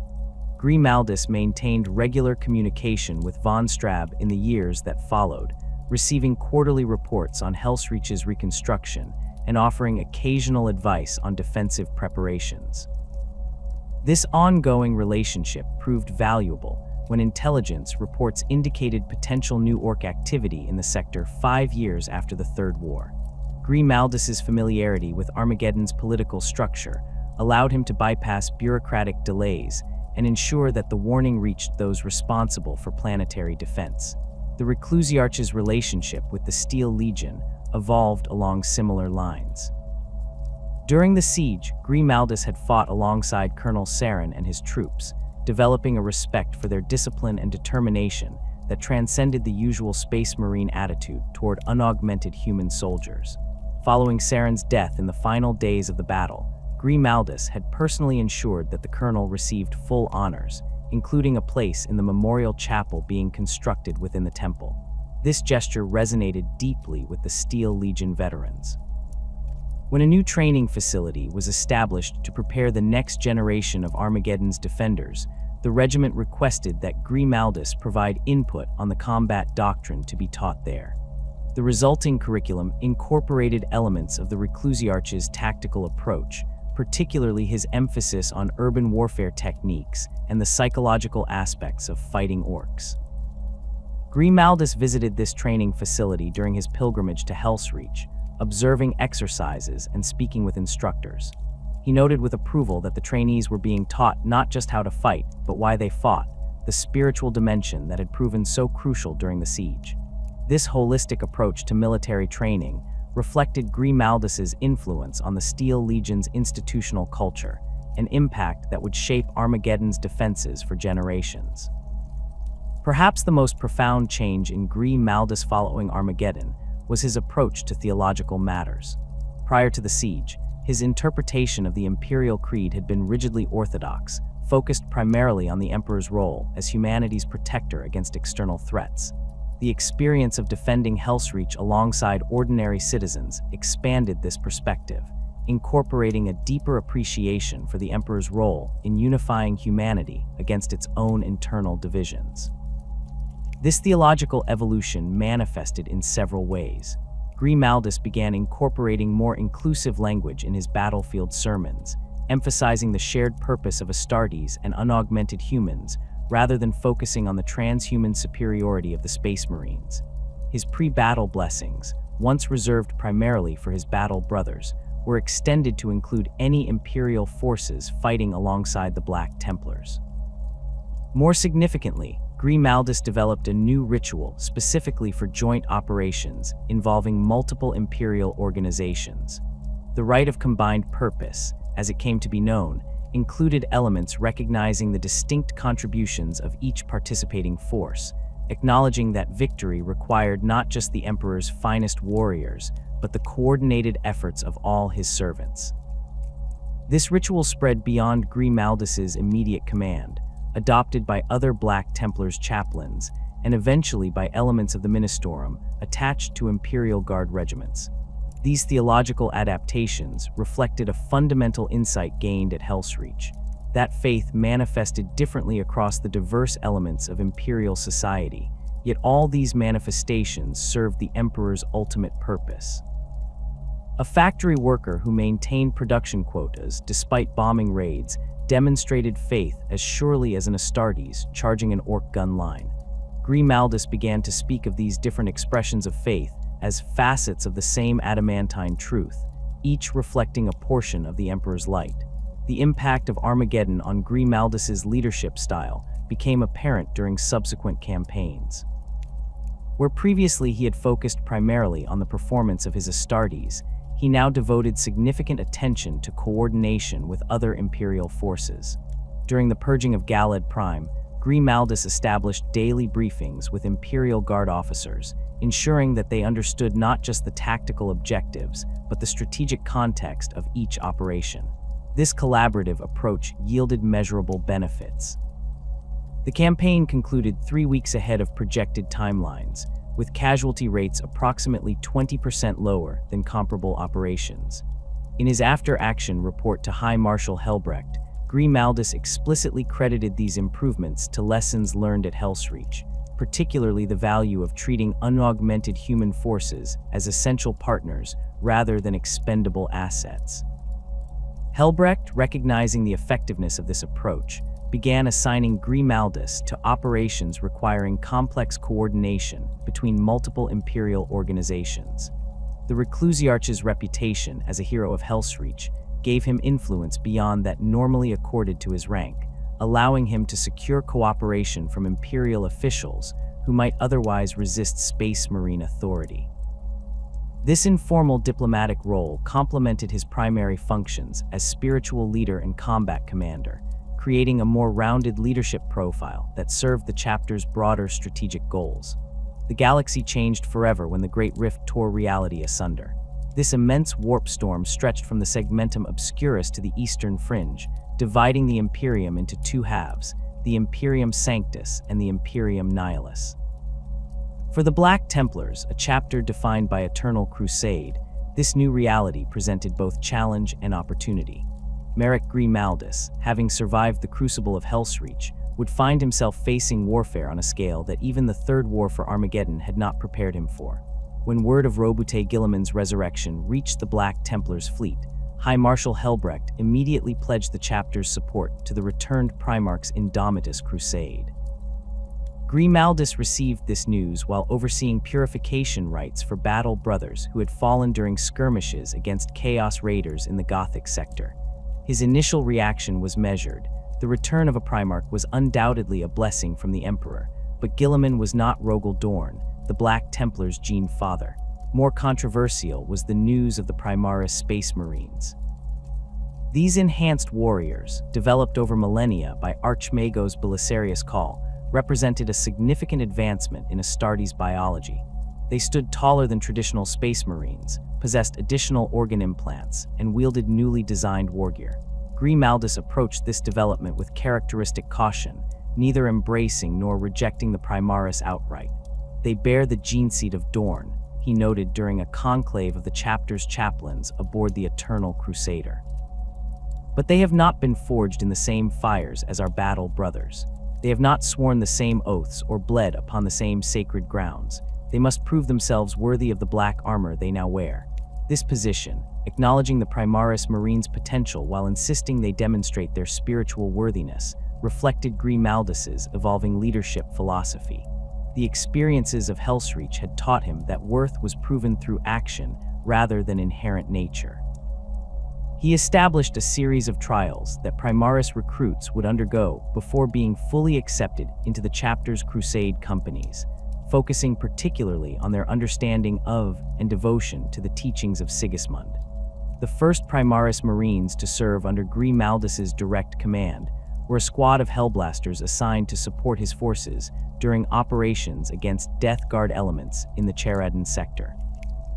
These warriors, armed with devastating plasma incinerators, proved their tactical value immediately, their weapons capable of piercing the corrupted power armor of Plague Marines that had previously required concentrated bolter fire to damage.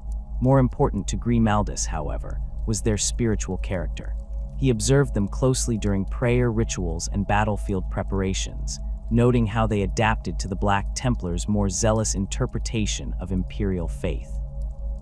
Most had come from the ranks of the Unnumbered Sons, the massive force of Primaris Marines created by Guilliman and not yet assigned to specific chapters. They had been trained in the Codex Astartes traditions, but showed a genuine willingness to embrace the more fervent practices of their new chapter. Sergeant Hamath, the Hellblaster squad leader, particularly impressed Grimaldus with his dedication to learning the chapter's history. Hamath spent his limited rest periods studying the chronicles of Sigismund's earliest crusades, committing to memory the names and deeds of notable Black Templars throughout the millennia. This devotion to understanding the chapter's spiritual lineage earned Grimaldus's approval, and Hamath became something of a bridge between the Reclusiarch and the other Primaris Marines joining the chapter. As the Indomitus Crusade progressed across the galaxy, Grimaldus found himself fighting alongside forces he would never have encountered in previous campaigns. The desperate nature of the post-Rift Imperium had forced unprecedented cooperation between traditionally isolated organizations. On Drenthal, Grimaldus coordinated Black Templar operations with both Cadian shock troops and a detachment of Scutarii from the Adeptus Mechanicus. On Sable, he fought alongside Sisters of Battle from the Order of the Bloody Rose, finding common ground in their shared zealous faith despite theological differences.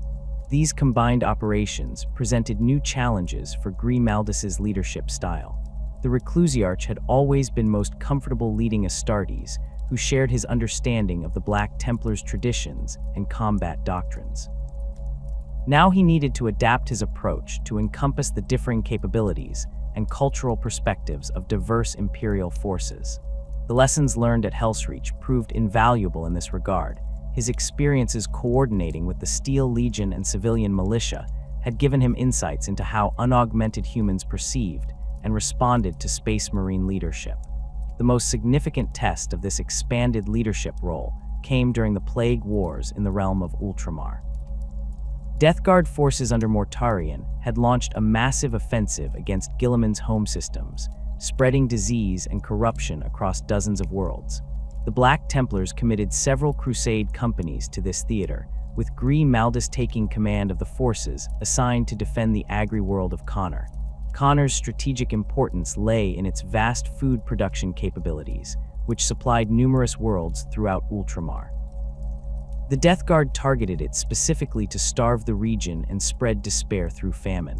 When Grimaldus arrived with 3 squads of Battle Brothers and a demi-company of Primaris reinforcements, he found a world already partially corrupted, its northern hemisphere covered in virulent plague miasma that transformed everything it touched. The defense of Connor required coordination between Black Templar forces, local Ultramar Auxilia regiments, Adeptus Mechanicus biological containment teams, and even a small contingent of Eldar from Craftworld Ulthwé who had their own reasons for opposing Nurgle's spread. Grimaldus approached this complex command structure by establishing clear areas of responsibility rather than attempting to directly control all elements. The Black Templars would form the spearhead for offensive operations, targeting Death Guard leadership and heavy assets. The Ultramar Auxilia would secure population centers and food distribution hubs. The Mechanicus teams would work to contain and reverse environmental contamination where possible. The Eldar, operating independently but in coordination with Imperial forces, would target the psychic elements of the Death Guard assault. This compartmentalized approach played to each force's strengths while minimizing friction between organizations with different operational doctrines.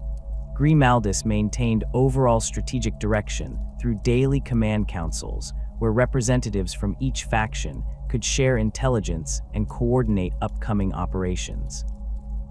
These councils became a model for similar multi-faction campaigns throughout the Indomitus Crusade, with several Ultramarines officers adopting the format for their own combined operations. Grimaldus's tactical approach to fighting the Death Guard demonstrated his ability to adapt to new enemies. The Plague Marines were unlike the orcs he had faced at Helsreach. They could not be outmaneuvered through superior discipline or overwhelmed through shock assault tactics. Their corrupted bodies could absorb damage that would destroy conventional opponents, and their weapons spread contagions that could render areas uninhabitable for generations. The Reclusiarch developed specific protocols for engaging these enemies, drawing on the chapter's historical records of previous encounters with Nurgle forces. Black Templar squads were equipped with additional flamers and melta weapons, prioritizing the complete destruction of corrupted tissue over conventional targeting doctrines. After each engagement, armor and weapons underwent rigorous purification rituals combining both practical decontamination and spiritual cleansing. Most innovative was Grimaldus's use of the Primaris Hellblasters under his command.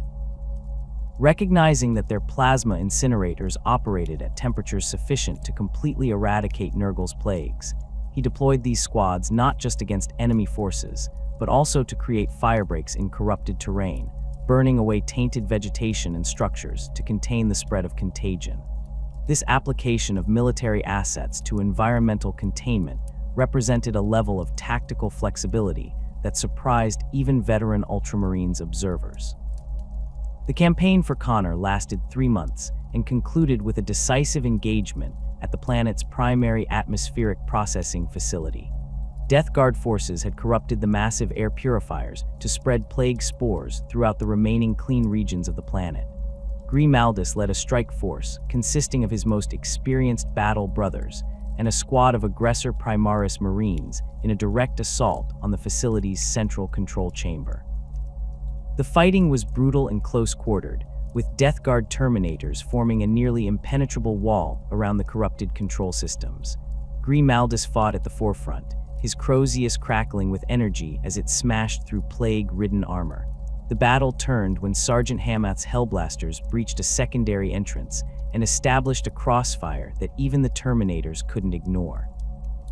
With the enemy force divided, Grimaldus pushed through to the control chamber and personally executed the plague surgeon who had been directing the corruption process.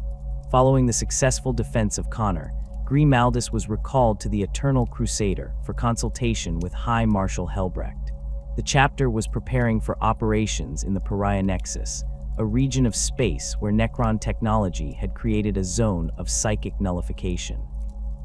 This phenomenon not only blocked astropathic communication, but also dampened the connection between humans and the warp, effectively suppressing both faith and emotions in those exposed to it. For a chapter that drew strength from zealous faith, this presented an unprecedented spiritual threat. Helbrecht assigned Grimaldus to develop protocols for maintaining the chapter's spiritual integrity within the Nexus. The Reclusiarch spent weeks in meditation and consultation with the chapter's librarians, seeking to understand how faith might be preserved when its emotional foundations were artificially suppressed. The solution Grimaldus ultimately proposed drew on the Black Templars' tradition of oath binding. If faith as an emotional experience might be dampened within the Nexus, faith as a matter of sworn word and deed could potentially remain intact. He developed a series of specific oaths that battle brothers would swear before entering the affected regions, creating concrete, action-based expressions of faith that could be fulfilled regardless of emotional state. These oaths of pariah included specific combat objectives, ritual actions to be performed at designated intervals, and physical mnemonic practices such as the carving of devotional symbols into armor. Each was designed to maintain a connection to the chapter's spiritual traditions through physical action when emotional connection might be impossible. This approach reflected Grimaldus's pragmatic spirituality, recognizing that faith manifested through deed as much as through feeling. The first test of these protocols came during operations against Necron forces on the frontier world of Gyre. A crusade company led by Castellan Draco, with Grimaldus attached as spiritual advisor, penetrated the outer regions of the Pariah Nexus to prevent the activation of a dormant Necron tomb complex. As predicted, the Battle Brothers experienced a progressive dampening of emotional response as they approached their objective. Righteous anger faded to cold calculation. Zealous faith became rote observance. Grimaldus observed this transformation with clinical detachment, noting how different warriors responded to the phenomenon. Some Battle Brothers became almost automaton-like, executing their duties with mechanical precision, but lacking the spiritual fire that normally drove their actions. Others demonstrated a kind of muscle memory of faith, continuing devotional practices even when they no longer felt the emotional resonance that usually accompanied them. Most concerning were cases where Battle Brothers seemed to lose not just emotional affect, but also certain forms of initiative. Without the driving force of zealous faith, some warriors defaulted to the most basic tactical doctrines, lacking the creative impulse that might adapt those doctrines to changing circumstances. Grimaldus addressed this by implementing a system of tactical challenges, specific problems presented to squad leaders that required innovative solutions, forcing them to exercise mental flexibility even when emotional motivation was suppressed. The engagement with the Necron forces demonstrated both the strengths and limitations of Grimaldus's approach. The Black Templars fought with their characteristic discipline and coordination, methodically eliminating Necron resistance as they advanced toward the tomb complex. What they lacked was the furious momentum that typically characterized their assaults, the zealous push that often overwhelmed enemies through sheer aggressive pressure. Grimaldus compensated for this by focusing on precision targeting and coordinated fire patterns.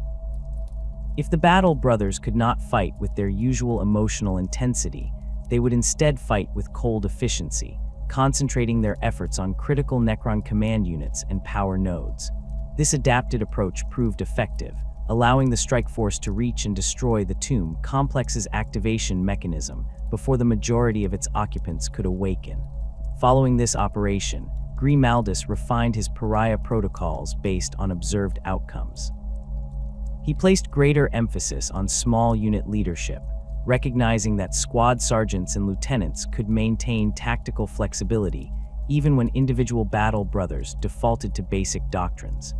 He also incorporated more physical mnemonic elements into pre-battle preparations, having warriors inscribe key tactical principles directly onto their armor as a reference when intuitive responses might be suppressed. As the Great Rift stabilized and the Indomitus Crusade transitioned into its second phase, Grimaldus found himself adapting to a fundamentally changed pattern of warfare. The traditional Crusade model employed by the Black Templars for millennia, a continuous push through adjacent systems, securing each before advancing to the next, was no longer viable in many regions. Warp storms could isolate previously secure areas without warning. Stable warp routes could collapse or shift, requiring rapid redeployment to entirely different sectors. This new reality required a more flexible approach to Crusade planning. Rather than committing to long-term campaigns in specific regions, Grimaldus advocated for what he termed nodal crusading, identifying critical systems whose security would have cascading effects throughout a sector, and concentrating efforts on these high-value targets. This approach allowed more efficient use of limited Astartes forces, focusing their unique capabilities where conventional Imperial forces might struggle. The implementation of this strategy was evident during operations in the Imperium Nihilus, the dark half of the galaxy cut off from the light of the Astronomicon. Grimaldus led a strike force tasked with securing key astropathic relay stations that maintained what limited communication remained possible across this benighted region. Rather than attempting to cleanse entire systems, his forces would make precision strikes against specific threats to these communication nodes, then withdraw once security was established, leaving defense to Imperial Guard or local forces. This operational tempo was very different from the grinding siege warfare of Helsreach or even the progressive advances of traditional Black Templar crusades.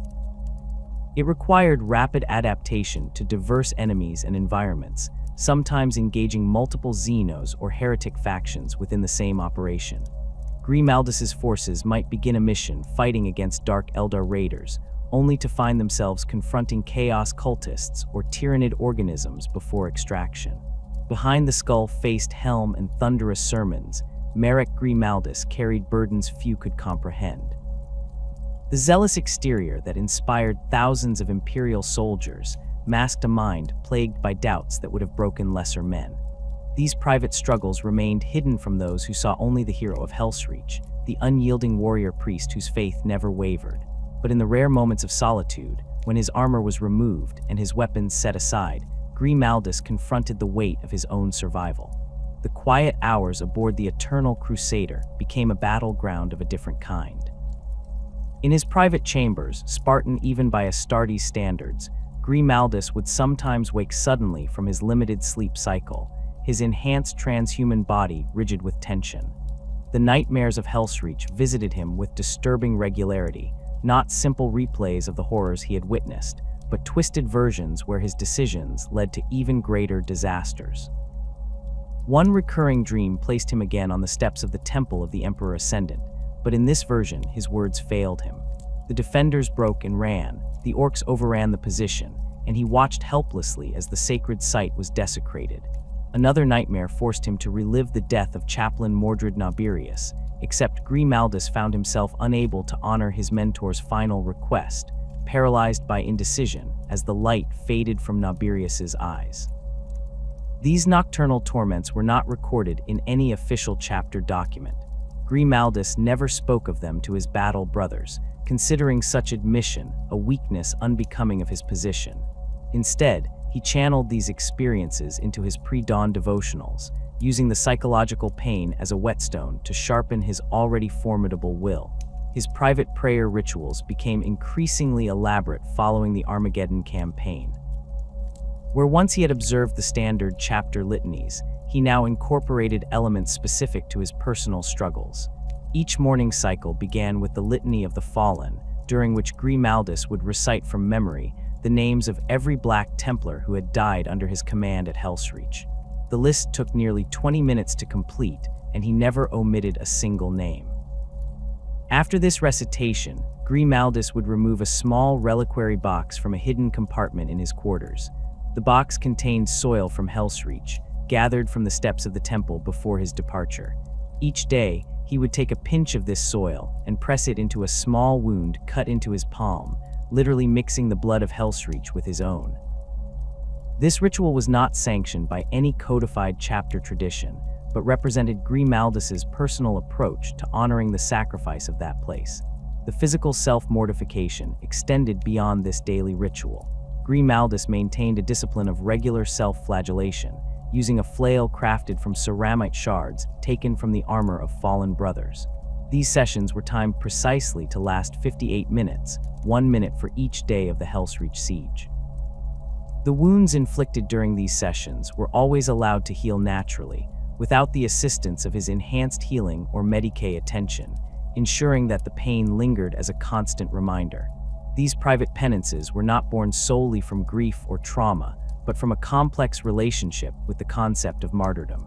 Grimaldus had prepared himself to die at Helsreach, had even welcomed the prospect of a glorious end defending the Emperor's temple.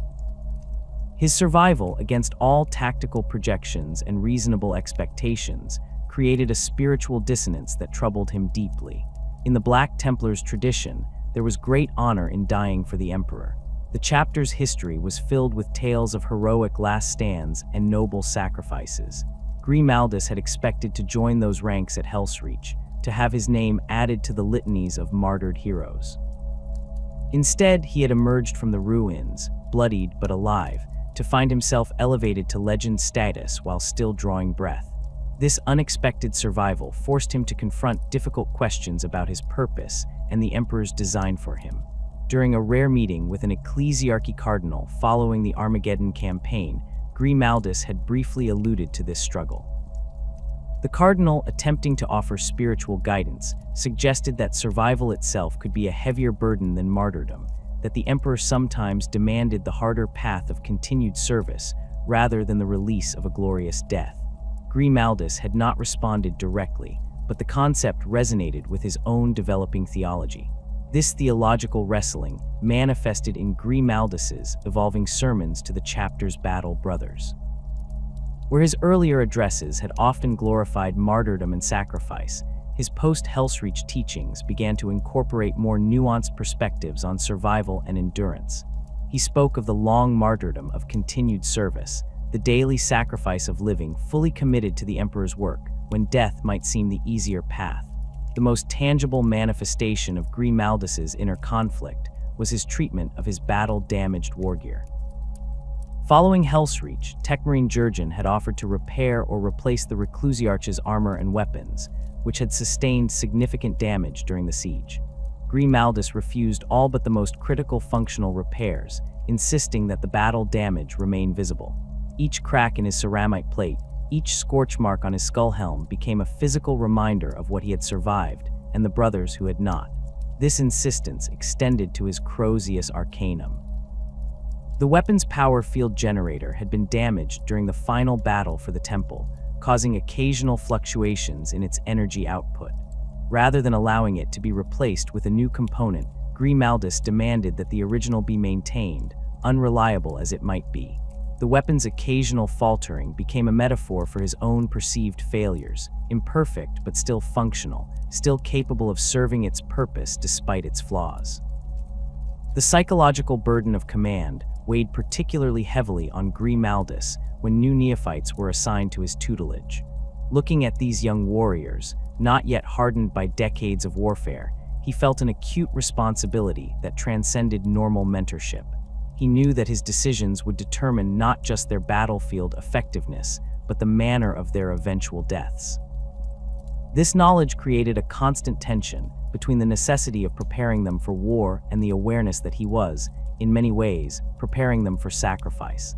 This tension was most evident in his treatment of neophyte Kestros, a promising recruit who demonstrated unusual aptitude for spiritual matters. Recognizing a potential future chaplain, Grimaldus took a special interest in Kestros' development, assigning him additional studies in chapter theology and history. Yet he also subjected the young warrior to more rigorous combat training than his peers, driving him to physical limits that seemed excessive even by the Black Templars' harsh standards. When questioned about this approach by Castellan Draco, Grimaldus explained that those with spiritual gifts bore an even greater responsibility to be effective warriors. The battle brother who inspires others must be beyond reproach in his own actions, he stated. If Kestros is to lead through faith, he must first prove that faith through blood. This philosophy reflected Grimaldus's own experience, the knowledge that inspirational leadership carried a cost paid in both physical suffering and psychological burden. The weight of survival pressed most heavily on Grimaldus during chapter memorial rites. The Black Templars, like all Astartes chapters, maintained solemn traditions for honoring their fallen. As Reclusiarch, Grimaldus presided over these ceremonies, reciting the deeds of the dead and commending their souls to the emperor. Each such ritual forced him to confront again the question of why he had survived when so many worthy brothers had fallen. During the memorial service for those lost in the Acheron campaign, this burden became briefly visible to others. As Grimaldus recited the names of the fallen, his voice, normally unwavering, faltered momentarily when he reached Brother Cador, a battle brother who had fought alongside him at Helsreach before meeting his end on Acheron.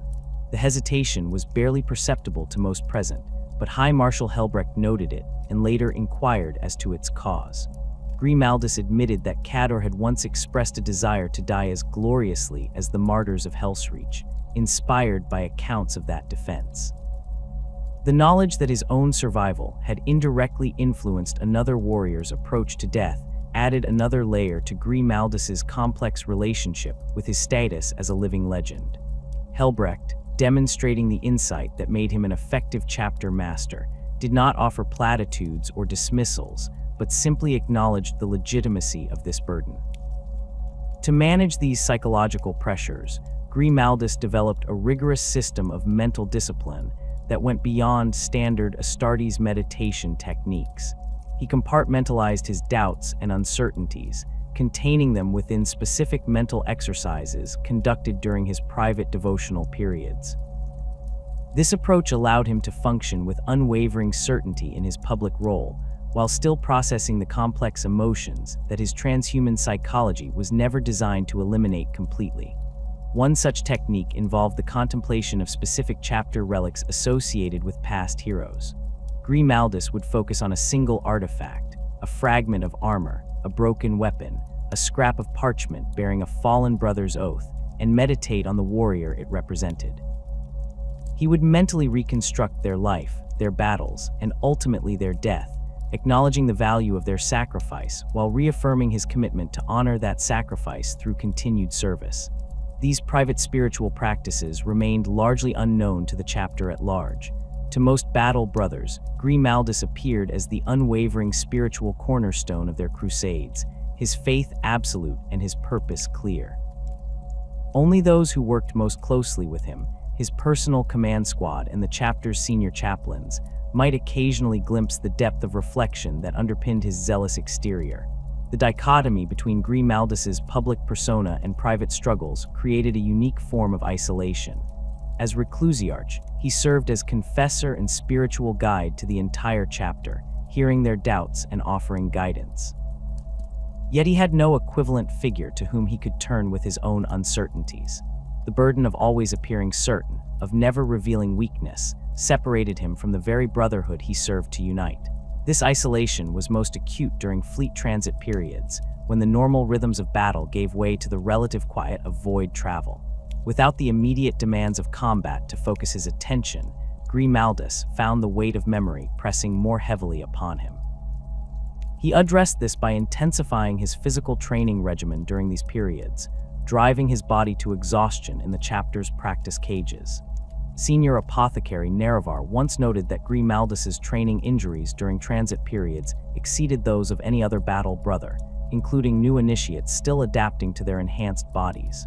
When questioned, Grimaldus dismissed the observation, stating that the Reclusiarch must maintain combat readiness exceeding that of those he led. The explanation was accepted at face value, though Nerevar privately recognized the pattern as indicative of deeper psychological processes. The true extent of Grimaldus's self-imposed penance became apparent only to Chaplain Artarian, who had served under him at Helsreach and continued as one of his most trusted subordinates. During preparations for the Torven Crusade, Artarian entered Grimaldus's quarters to deliver updated deployment schedules and discovered the Reclusiarch engaged in one of his private rituals. Grimaldus knelt before a small shrine containing items from Helsreach, spent bolt casings, fragments of the temple's stonework, and a torn steel legion banner, his back marked with self-inflicted wounds from the ceramite flail. Rather than displaying embarrassment at being discovered, Grimaldus simply continued his devotions, completing the prescribed number of lashes before acknowledging Artarian's presence. The younger chaplain, uncertain how to respond, finally asked directly about the purpose of such extreme mortification when the chapter already demanded so much of its warriors. Grimaldus's response revealed the core of his private theology. We are the Emperor's weapons, forged in pain to inflict pain upon his enemies. But a weapon that causes no pain to its wielder may be used thoughtlessly. I must feel each death I command, each sacrifice I demand. Only then can I be certain that I wield the chapter's blade with the gravity such power deserves. This philosophy, that leadership required a physical sharing in the suffering of those being led, informed all aspects of Grimaldus's approach to his role. It explained his refusal to accept replacement war gear, his insistence on personally fighting in the most dangerous combat zones, and his practice of visiting wounded battle brothers to witness firsthand the consequences of his tactical decisions. Grimaldus's influence on Black Templar doctrine began to crystallize in the years following the Indomitus Crusade.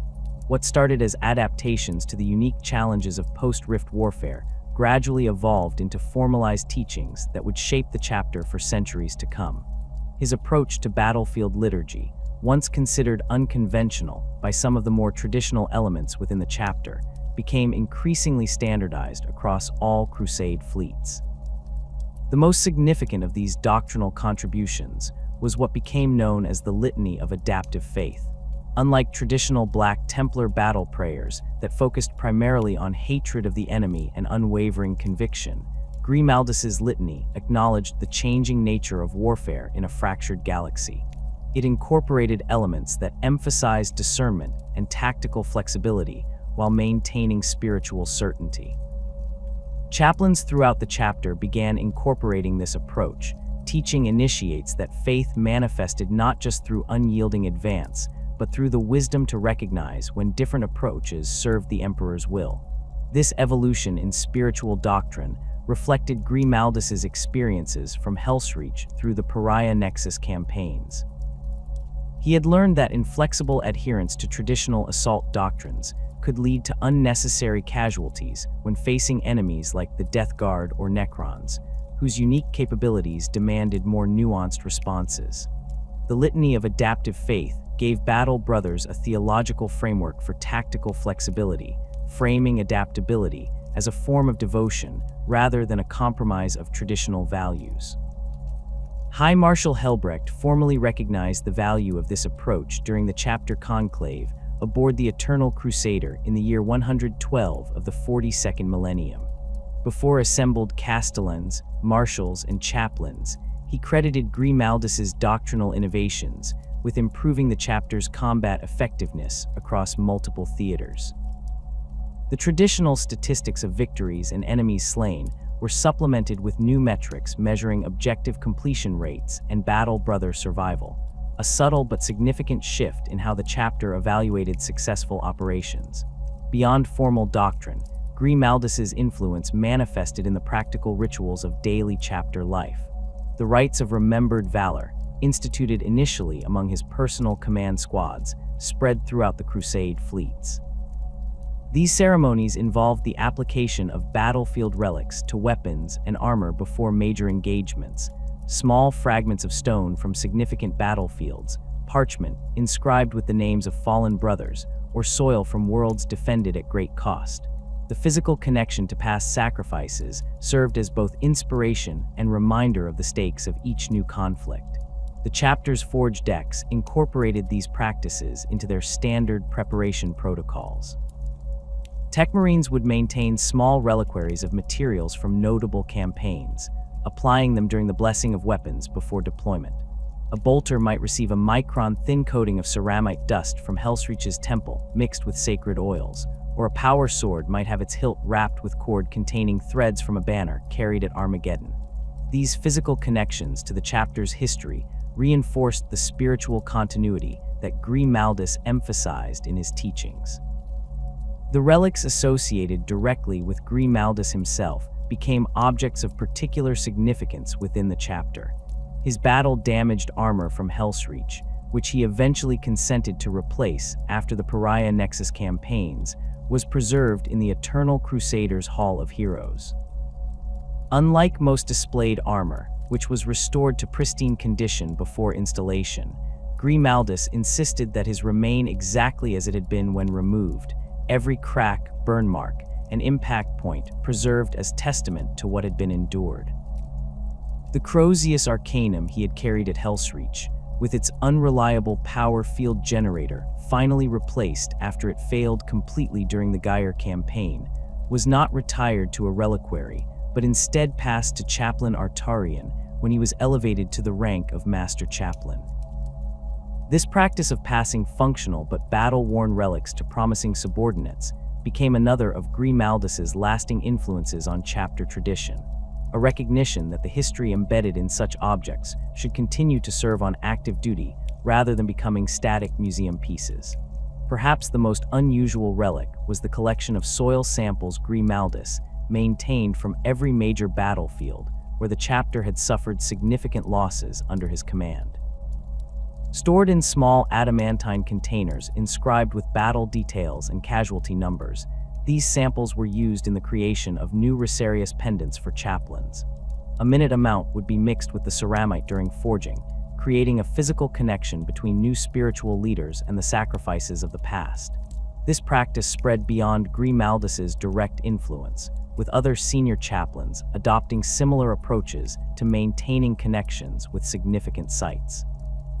The writings preserved by the chapter following Grimaldus's campaigns provided another layer of his legacy. Unlike some chapters that maintained formal historical chronicles, the Black Templars traditionally preserved their history through oral tradition and battle honors. Grimaldus broke with this approach by instituting more comprehensive written records, particularly for campaigns involving coordination with other imperial forces. His detailed accounts of the Helsreach defense, including tactical assessments of the Steel Legion's performance and analyses of effective strategies against specific orc formations, became required study for neophytes. These documents were notable for their unflinching honesty. Grimaldus recorded failures and misjudgments alongside successes, creating a more valuable tactical resource than the purely celebratory accounts common in imperial records. The Connor Commentaries, Grimaldus's analysis of operations against the Death Guard, proved particularly influential in developing the chapter's approach to fighting chaos forces. His observations on the psychological impact of Nurgle's corruption and effective countermeasures became standard reference material for chaplains preparing battle brothers for engagement with chaos forces. The theological framework he developed for maintaining spiritual purity when exposed to Nurgle's influence was adopted by elements of the ecclesiarchy for broader imperial use. Most significant among his writings was the Codex Templar Supplementum, a collection of tactical and spiritual guidance specifically addressing the integration of Primaris Marines into the chapter's traditions. This document walked a careful line between acknowledging the enhanced capabilities of these new warriors and ensuring they absorbed the cultural and spiritual elements that define the Black Templars. Grimaldus outlined modified initiation rites, additional spiritual tests, and adapted combat doctrines that leveraged Primaris physiological advantages within the chapter's preferred engagement patterns. This document proved crucial in managing the potential cultural friction that many chapters experienced with Primaris integration. By providing a formal framework that respected both tradition and innovation, Grimaldus prevented the formation of unofficial divisions between Primaris and Firstborn battle brothers. The supplementum's approach was so effective that elements were adopted by other sons of Dorn chapters facing similar integration challenges. Beyond the confines of the chapter, Grimaldus's influence spread through the legends and stories told about him among imperial citizens and guard regiments. The tale of Helsreach's defense evolved from military history into something approaching religious parable in many imperial worlds. Preachers of the ecclesiarchy incorporated elements of the story into sermons about steadfastness and faith in desperate circumstances. On Armageddon itself, annual remembrance ceremonies at the rebuilt temple of the Emperor Ascendant included ritualized retellings of Grimaldus's stand on the temple steps. Among Imperial Guard regiments, particularly those with veterans of Armageddon, more practical legends circulated. Soldiers shared accounts of Grimaldus's tactical innovations during the siege, often with details embellished through repeated tellings. The compression zone doctrine became a common approach in defensive operations against overwhelming forces, with many officers unaware that they were implementing strategies developed by the Reclusiarch decades earlier. The Steel Legion maintained the most accurate accounts, having fought directly alongside Grimaldus throughout the Helsreach campaign. Their officer training programs included study of his command decisions, and their regimental museum displayed artifacts from the joint defense operations. Most notable was the preserved Vox unit that had broadcast Grimaldus's speeches during the siege's final days, still bearing the scorch marks from when the command center was hit by Orc artillery. On worlds where Black Templar Crusade fleets made planetfall, local populations developed their own stories about Grimaldus. His skull helm and imposing presence made him a figure of both fear and veneration. Parents would tell children that Grimaldus would protect them from monsters if they maintained their faith in the Emperor, while also warning that he might judge those who failed in their devotions. This dual nature, protector and judge, reflected the complex reality of the Reclusiarch's role within imperial society. The most unexpected cultural impact came from the remembrancer Andrus Vex, who had been present during the later stages of the Indomitus Crusade. Vex composed the Templar's Lament, a lengthy poem recounting Grimaldus's journey from Helsreach through the Pariah Nexus campaigns.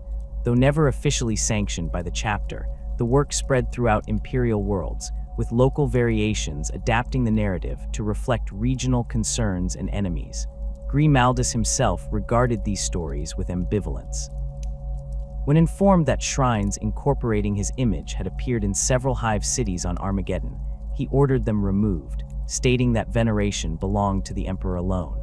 Yet he recognized the practical value of his legend in bolstering civilian morale and inspiring proper zeal among imperial forces. This pragmatic approach to his own mythos characterized his leadership style, using whatever tools served the Emperor's purpose while maintaining proper theological perspective. The impact on the chapter's recruitment and training of future chaplains was perhaps Grimaldus's most direct legacy. The selection criteria for aspirants to the chaplaincy shifted subtly under his influence, placing greater emphasis on adaptability and interpersonal awareness, alongside the traditional requirements of unwavering faith and combat prowess. Candidates were evaluated not just on their ability to recite litanies and execute ritual combat, but on their capacity to modify their approach based on specific battlefield conditions and the needs of different types of troops. Training protocols for chaplain aspirants were expanded to include periods of service with non-Astartes Imperial forces. Potential chaplains would spend time attached to Imperial Guard regiments, Adeptus Mechanicus expeditionary forces, or even ecclesiarchy missionary groups, learning firsthand the perspectives and needs of the broader Imperium they served. This experience proved valuable when these chaplains later needed to coordinate combined operations or maintain morale among diverse Imperial forces. The most significant innovation in chaplain training was the institution of the Helsreach pilgrimage. Every chaplain aspirant, before final confirmation in their role, would travel to Armageddon and walk the paths of Grimaldus's defense. They would stand on the steps of the rebuilt temple, visit the memorial halls containing the names of the fallen, and spend a night in silent meditation at the site of the final battle. This experience created a direct connection to what had become a defining moment in the chapter's spiritual history. Grimaldus personally oversaw the first decade of these pilgrimages, meeting with each aspirant upon their return to evaluate what they had learned from the experience. He was not seeking rote recitation of tactical details or expressions of admiration for his actions. Rather, he probed their understanding of the deeper principles demonstrated during the siege, the balance between inspiring leadership and practical battlefield decisions, the responsibility of spiritual leaders for those under their guidance, and the complex relationship between martyrdom and survival. These conversations revealed much about Grimaldus's own evolution as a leader. Where once he might have emphasized unyielding advance and glorious death in the Emperor's name, he now spoke of the harder path of continued service and adaptive faith. He taught that the true test of a chaplain was not how well he could die, but how effectively he could keep others fighting when all seemed lost, not through blind zealotry, but through a combination of spiritual certainty and tactical wisdom. As the decades passed and the threats facing the Imperium evolved, Grimaldus's legacy continued to shape the chapter's approach to warfare. The doctrine of adaptive faith proved particularly valuable during encounters with new Xenos threats emerging from previously unexplored regions of the galaxy. Black Templar forces demonstrated an unusual capacity to adjust their combat doctrines while maintaining their spiritual identity, a balance that many chapters struggled to achieve. In his later years, Grimaldus gradually reduced his direct combat roles, focusing more on strategic oversight and the mentorship of the next generation of chapter leadership. His physical presence on the battlefield became less frequent, but his tactical influence remained constant through the chaplains he had trained and the doctrines he had established. This transition was not due to any diminishment of his capabilities. His augmented transhuman physiology remained combat effective well into his 3rd century of service, but rather a recognition that his greatest value to the chapter now lay in his accumulated wisdom. The final testament to Grimaldus's legacy came not through grand pronouncements or formal honors, but through the quiet continuation of practices he had established. When new crusade fleets departed the Eternal Crusader, their chaplains carried reliquaries containing soil from significant battlefields. When battle brothers faced seemingly impossible odds, they recited litanies of adaptive faith that gave them both the courage to stand fast and the wisdom to adjust their tactics. When Imperial citizens saw the black armored figures of the Black Templars approaching their beleaguered worlds, they whispered that Grimaldus's heirs had come to stand where the Emperor needed them most. In this way, the Hero of Helsreach achieved a form of immortality more meaningful than mere survival or remembrance. His approaches to faith, warfare, and leadership became embedded in the chapter's identity, guiding the Black Templars through the uncertain future of a divided galaxy. The burden he had carried, the weight of survival when so many had fallen, was transformed into a legacy that strengthened those who followed, ensuring that the sacrifices of Helsreach and countless other battlefields continued to serve the Emperor's purpose through the actions of those who remembered.